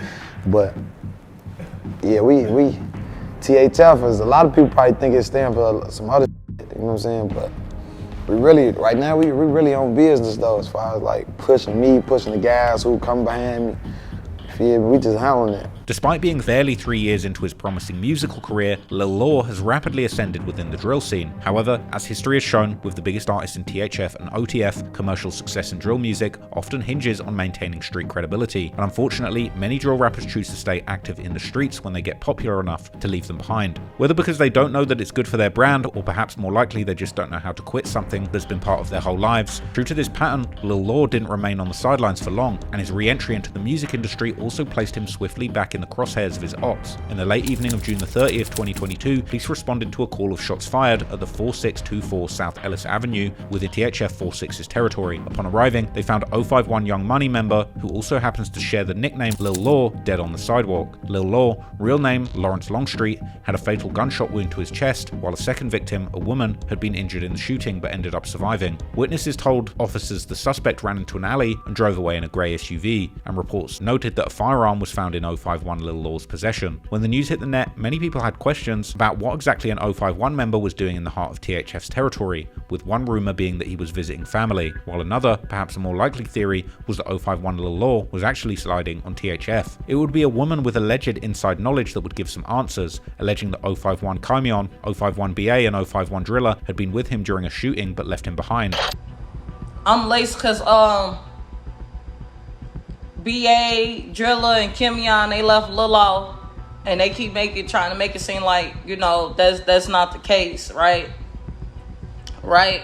Following the death of 051 Lil Law, THF members would immediately start dissing. THF Space would troll 051 by announcing a candlelight for Lil Law and telling people to DM him for the location. Another THF member reposted the news with the caption, "Don't come on the 6 doing dumb stuff." And even someone from Lamron would post about 051 Lil Law going down bad. A month after 051 Lil Law lost his life, THF G-Baby released the track Fresh Out the Box, where he would rap how the last person that tried sliding through his hood lost his life, while THF Rome seemingly confirmed who that person was by posting a picture of 051 Lil Law with the caption "Last Dude." THS Lil Law, on the other hand, also rapped about his 051 counterpart's death in a freestyle, mentioning someone coming to THF 46's hood and getting spanked with a Gucci belt. Some Redditors would point out how much of the dissing towards 051's recent fallen member came from THF Lil Law and THF Kino, therefore pointing fingers towards them being responsible. This included a 2024 Instagram Live where 051 Kymion, one of the alleged people that was sliding with 051 Lil Law the night he was killed, joined THF Kino's Instagram Live. During the live, Kino immediately began talking about how some people are good shooters on the basketball court, but in THF's hood, they haven't scored yet, a likely reference to 051's recent failed attempt at sliding on THF's territory.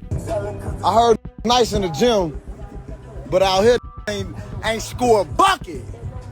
I heard it's nice in the gym, but out here ain't score a bucket. You talking about? Then in 2024, on his song I'm a Handler, which would become THF Lil Law's biggest hit by far, he would directly rap about 051 Lil Law's death, rapping how he was the only Lil Law left because the other one got handled. He also seemingly confirmed the rumor that 051 Lil Law was sliding before adding that he can't slide no more. Interestingly, THF Lil Law would even call out Reddit for putting the body on him, a reference to the fact that commenters on Reddit had long theorized that THF Lil Law and THF Kino were responsible, with this lyric having members of the Chiracology subreddit questioning if they should slide on THF after being dissed. But moreover, the lyrics were perhaps even indicating that he had actually been taken into questioning about 051 Lil Law's murder, claiming that detectives had told him that they heard that he did the murder on Reddit. But the craziest part about I'm a Handler was undoubtedly the music video, which came with an absolutely crazy intro showing that the ops had allegedly shot up the music video shoot during what sounded like an actual war zone, as switch after switch was seemingly let off on both sides as the cameras kept rolling. But despite him going after the Reddit detectives, THF Lil Law kept playing with the rumors and would continue trolling, like liking a post made about 051 Lil Law on Instagram in 2025. With the death of 051 Lil Law, many expected the get back to be swift and immediate from 051 Young Money's end, but instead soon after, they would end up suffering another devastating blow. In September 2022, just 1 month after the death of 051 Lil Law, 28-year-old Kareem Nelson, better known as 051 Remy, a respected OG of 051, was shot and killed in the backyard of a residence on the 6700 block of South Eberhart on Chicago's south side. Initially believed to be another casualty of war in 051 and THF's never-ending cycle of violence, the killing was ultimately linked to two suspects called Lil Wop and 75 Trigga. Lil Wop was from OTV, a ruthless Mickey Cobra set based in the Dearborn Homes projects on 29th and State, who actually share that project complex with their main ops, 757. OTV had allegedly killed 4 people in the span of 2 months in retaliation to losing one of their members a while back, and maintained a deep-seated hatred for 051 Young Money despite being located outside their immediate territory. Shout out 800, shout out Snake Numb on the pill. The 5 finna pop out. Y'all finna. I ain't even gonna say their name, but they got the belt for dog. Playing a lot of Cobras, man. All Cobras welcome. We with all the snakes except for Young Money. Die wide. OTV was closely allied with THF 44 and THF 46. It's all love. Okay, same with like THF 44 now? Oh yeah, now that's better than why they be like, we always over there on that. The other alleged shooter, 75 Trigga, represented Rawtown, another Mickey Cobra faction from 75th and Chapel, and has recently been gaining a bit of notoriety on social media for his wild stunts, from doing trick shots with perks. Another tape. Post-credit scene.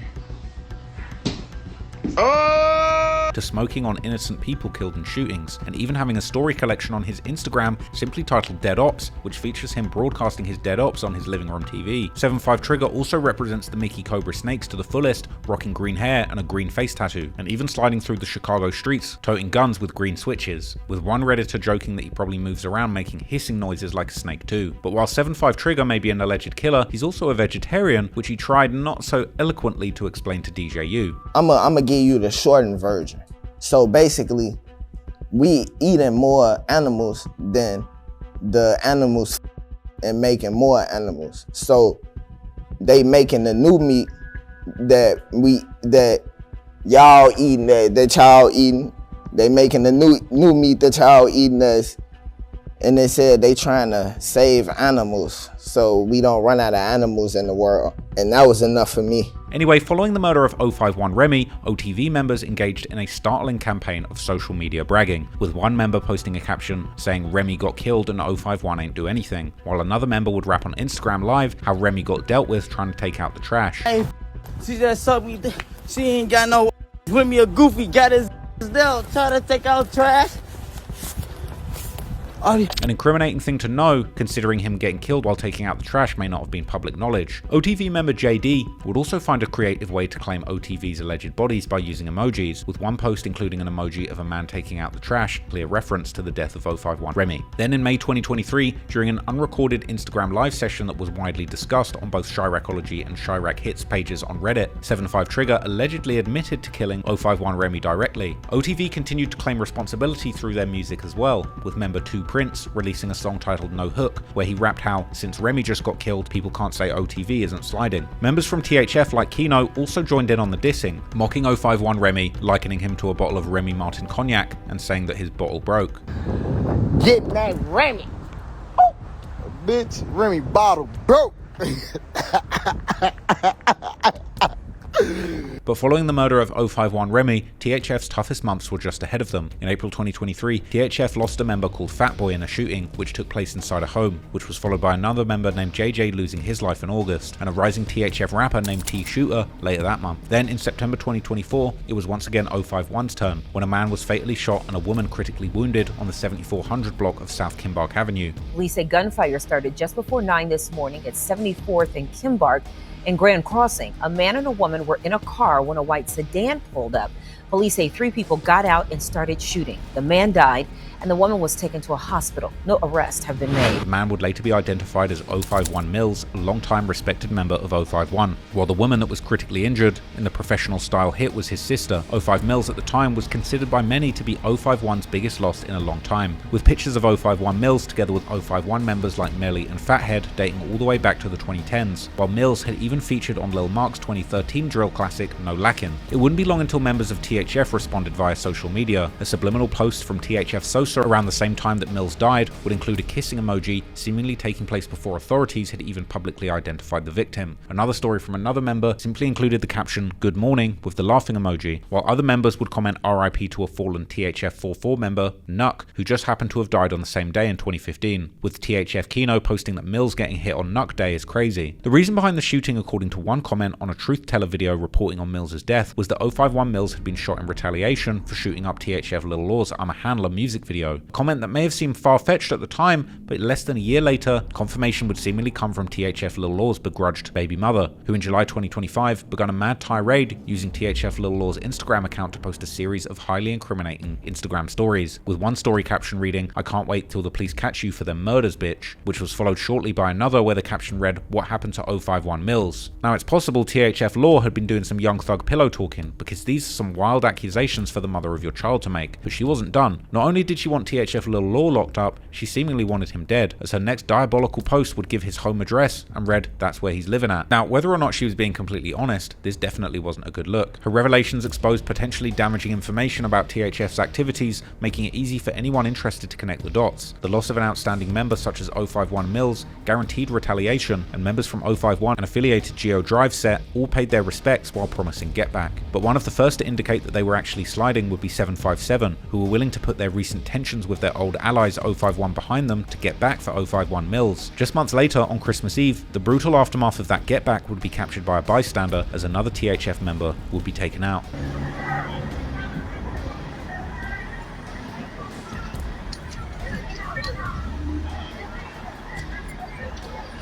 Oh my God. He just got shot in the head. Oh my God, he got shot in the head. This time, it was THF Finesse, who would be sitting in the car with his younger brother THF Space, when someone walked up to the vehicle and shot Finesse in the head at point blank range, leaving THF Finesse in a coma. There would be numerous posts confirming that this was allegedly 757's work, and just days later, 757 would confirm that THF was getting the belt. Hey, you hear me, please? Hey, they been getting the belt. All type of alligator leather belt with the. Hey, you hear me? Hey, you hear me, gang? This the belt you used to get off 47 with your name on it. This got dinosaur skin on it. Then, on February 13th, 2025, a back and forth between THF Space and 757 Lil K would get very disrespectful. 757 rapper Lil K would have a back and forth on IG Live with THF Space in the comments, during which Lil K called his brother a vegetable. What you talking about? Your brother finna be a vegetable for the rest of his life. What you talking about? Head tap, turn into a veggie. head tap, turn into a veggie. Y'all ain't noticed y'all ain't been seeing other space. Yeah, head tap, turn into a... He would even allege that he knows who did that to THF Space's brother and asked why THF hasn't gotten back yet. I know. Who did that to your brother? Talking about why y'all ain't get back. Y'all ain't get back, and that happened what? like a day before Christmas or something. It's February. You took me out. The conversation would even get to the point where THF Space would call Lil K the police. Then in April, we would get an update from THF Space himself about his brother's condition, as he would let people know that his brother had just come home from the hospital. Now you want me to die? Is my brother good? Hell yeah, he just came home. You know that? This was just another tragic incident in a long-running feud that had plagued these two gangs for more than a decade. But while the war between 051 and THF would now continue strong, only this time seemingly led by a member of THF 44, another major war would be brewing in the background, which would eventually lead to one of the most brutal gang assassinations ever seen in the history of drill. Terrence Pearson, aka THF 2 Pistols, TP for short, is one of the original members of the Trigga Happy family. Like, on Cottage Grove, it was some two project buildings that was right there. Like that's why I was born at. You know what I'm saying? So I ain't come from nowhere else than come on 47th Street. Like I was always right there. That's how that first shit started with me. Yeah. As a shorty here, yeah. In the beginning, they were doing regular bad things like skipping school, smoking, fighting, and shooting paintball guns. Doing regular bad, throwing rocks and hitting with paintball guns like that. As a kid, just fighting. You know how that go. Going to school, smoking weed, regular little kids. However, it wouldn't be long until they traded their paintballs for real bullets. According to TP, he started rapping in 2009. I started rapping like maybe 09 or something, like just with it. In the mid-2010s, as Chicago's drill wave begun to reach its peak, he stamped his name in drill history when he released Bus Stop, a scathing diss track that referenced two of the most infamous murders in Chicago drill history that took place at bus stops. This would be referring to 051 Young Money's Lil Mark and Shondell Gregory, aka Tuka, one of the most famously disrespected names in Chicago history. While the Bus Stop track would cement TP in Chicago drill history, his life in the streets would catch up with him, and prison heavily slowed down his career. Like I've been doing this before. I've been doing this for a minute. It's just jail kind of like twisted my ride up a little bit. See what I'm saying? Jail twisted you? Yeah, for sure. But by late 2023, he was consistently dropping new songs and letting fans know he was about to begin his next chapter. Then in February 2024, a short video called Making History that, given upcoming events, sounded almost like a memorial to his life and an eerie prediction of what was about to happen. Punching in, now I can really overlap and say what I really want to say instead of running out of breath or with people in the comments stating that the eerie music in the background had them feeling like THF TP knew his death was coming. On February the 7th, 2024, Terrence Pearson, aka THF TP, had taken his daughter to the TNT restaurant to interview its owner for her black-owned business school project, about 20 minutes away from his block on 46th. As TP, his daughter, his girlfriend, and another young relative exited the restaurant on 5405 West Madison Avenue around 6:40 p.m., surveillance video captured the moments leading up to his death. A white Nissan pulled up alongside them, and two gunmen jumped out and fired at TP at least 25 times, hitting him multiple times right in front of his daughter. The assailants got back into the Nissan, made a U-turn, and sped off down Madison, leaving TP collapsed in the street with his daughter's blood-stained school project beside him. He was later pronounced dead at the Loyola University Medical Center. This was a huge loss for the gang, considered by some to be a drill pioneer for THF. Soon after,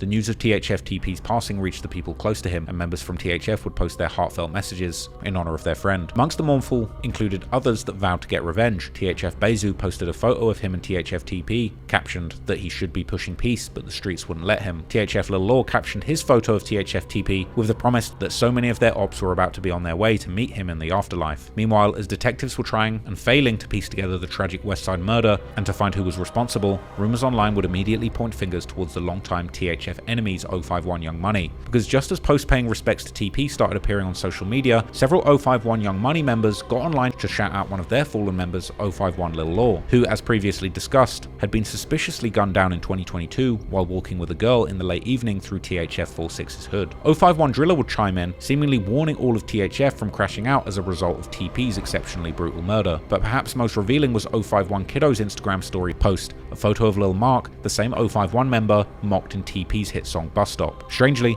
Kiddo would happen to get arrested on a gun charge soon after TP was killed, with many on Reddit suspecting that he had actually been picked up for the murder of TP. Kiddo was eventually released and never charged officially with any murder, and one of his first stops after his release was No Jumper, where Remo would ask him how he felt about TP being killed in front of his daughter, to which he would give Remo a blank stare and say, "I don't know," while also denying he'd ever seen the video, his silence perhaps speaking louder than words. Might have that kid or baby mama with them, might give them a pass, or how often is it where like don't even care about shit like that in Chicago anymore? Oh no. Oh no, gee. Yeah. Because that video that he's talking about is, you know, it's pretty horrendous. It's tough to watch. Yeah, I ain't never seen the video. I feel like anybody who's seen it probably made a pretty big impact on them because it's hard to watch. Gee. Ironically, the top comment on the video would hilariously point out that this is one of those clips that you might see played in a Trap Lore Ross documentary, with the responding comment saying that Kiddo hadn't seen the brutal TP killing video because he might have been there. But while Kiddo stayed silent in the interview, he didn't in the booth, dropping a snippet in March 2025 with a line saying, "I got TP in my wood." And by June, Kiddo and Drilla had a record together called Last Op, where Drilla rapped how TP had made the Bus Stop song, and now he's over with. 051 was clearly looking at the death of TP as a huge win, and they were certainly ready to capitalize on the rumors that they were behind the murder to fuel their rap careers. But meanwhile, there had been another scenario happening behind the scenes that, if looked at closely, could provide an alternative answer as to who was really responsible for the murder of TP. THF's notorious reputation in the streets wasn't just limited to shootings and murders. As early as 2012, they had also developed a reputation for robbing people, with one member, THF Trouble, aka Gino, having numerous tweets related to him and the gang robbing their ops, even including a specifically passionate tweet that said, "I love robbing, I was born a snake." And of course, there's also the much more recent example of THF allegedly robbing Mimo 600 of his jewelry. But one of Trouble's old tweets from 2012 would become a grim foreshadowing of events that would occur more than a decade later. As Trouble responded to a THF Rome tweet about going to war with the West Side by saying, "We already robbed a lot of them." Over a decade later, on January the 9th, 2023, Chicago rapper Lil Zay Osama would post a reel on his Instagram previewing his song Glah Glah Part 2, while his caption would send a message, "Nobody took anything from me and these dudes aren't my homies." Seemingly general post until that same morning when Zay got on his Instagram story and told the real tale. In a lengthy post, he claimed that his watch had been stolen straight out of his hotel room while he slept. While he confronted the suspects about it, they put it on their dead homies that they didn't steal from him. But Zay wasn't buying it, and he sent them a menacing warning saying that nobody is going to stop him from putting the belt on them. He even tagged two of the people he accused of thievery, these guys being known as Kino and La Fadada, both members of THF. Kino would respond right away with a post to his story calling Lil Zay dumb, indirectly dismissing the accusation. Then came another post saying that if he did take the watches, then he would be on Instagram flashing them, but also adding that if Zay wants to do something about it, then so be it, which sounded perhaps a little too defensive for someone claiming innocence. La Fadada, the other culprit, played it much cooler and just responded with a subliminal post to his page with a caption saying, "Believe nothing you hear and some of what you see." And then in 2025, during a No Jumper interview, Zay finally explained how the theft went down, saying that he had taken his watches off to sleep, thinking that he was around friends, but these supposed friends would end up taking the watches while he was unconscious. I took my watches off, both of them, and put them on the front room table. You feel me? I'll wake up the next morning, bro, like 7 in the morning, bro. Gone, you hear me? Now, I'm thinking back on last night, they came in the room and waked me up. Cause we was buying something from them too. Yeah. You know what I'm saying? So bro, I get them the money for while I'm kinda like sleep, you know what I'm saying? I get them the money and I fall back to sleep. They merchant on every dead homie in the book that they didn't take it, they didn't got it, they don't know what I'm talking about. I need to check my homies. While THF certainly had some history of snaking people, even those who were supposed to be close to them, the case of Zay Osama was still different, as his set 6300, aka BSC from the southwest of Chicago, was a block that had no history or issues with THF. And on top of that, Zay was tied to OTF, Lil Durk's label, which had strong connections with THF. That made the situation much trickier, because Zay is a well-respected figure in Chicago, and as he said, nobody was going to stop him from what he was going to do, not even Lil Durk. On September the 6th, 2023, Zay Osama would drop a song called That Time Again, where he made his intentions clear to his own hood, basically implying if they find the THF members in the county jail, they should stomp them for stealing his watches. And even when it seemed like Zay's plans had hit a wall, when he was hit with an indictment all the way in New York for allegedly leaving a gun with a switch in an Uber, just 2 weeks later the city of Chicago was rocked to its core when THF TP was executed right in front of his daughter. The fingers were pointed at 051 as they were the obvious suspects given the history, but THF had other suspects in mind. 1 month later, on March the 12th, 2024, a car on the 6800 block of South State Street was ambushed in broad daylight and 2 men were gunned down. We do have breaking news to tell you about. Police are investigating a double homicide on the South Side. That's the scene this afternoon in the 6800 block of South State Street. It's near the Dan Ryan. Police say 2 unknown suspects fired at the victims from a car. The victim's car then crashed into a wall. 2 men aged 30 and 22 died at the University of Chicago hospitals. Police say the shooters drove off in a silver vehicle and are not in custody.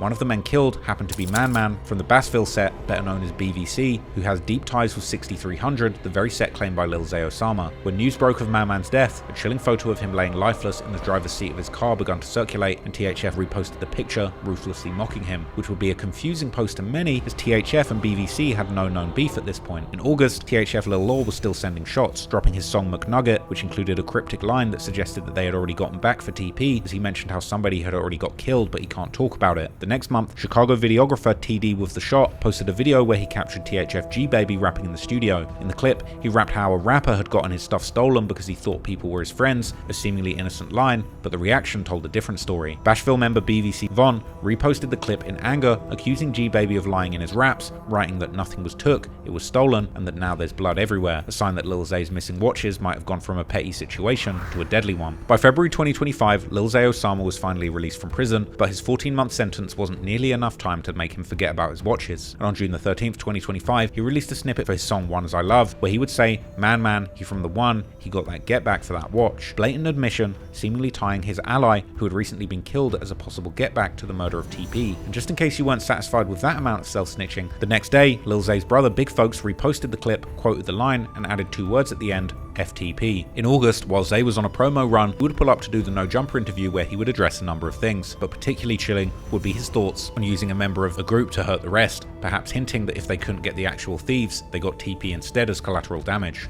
If smoke you, we know they gonna hurt too. So guess what? We don't give a we smoking you.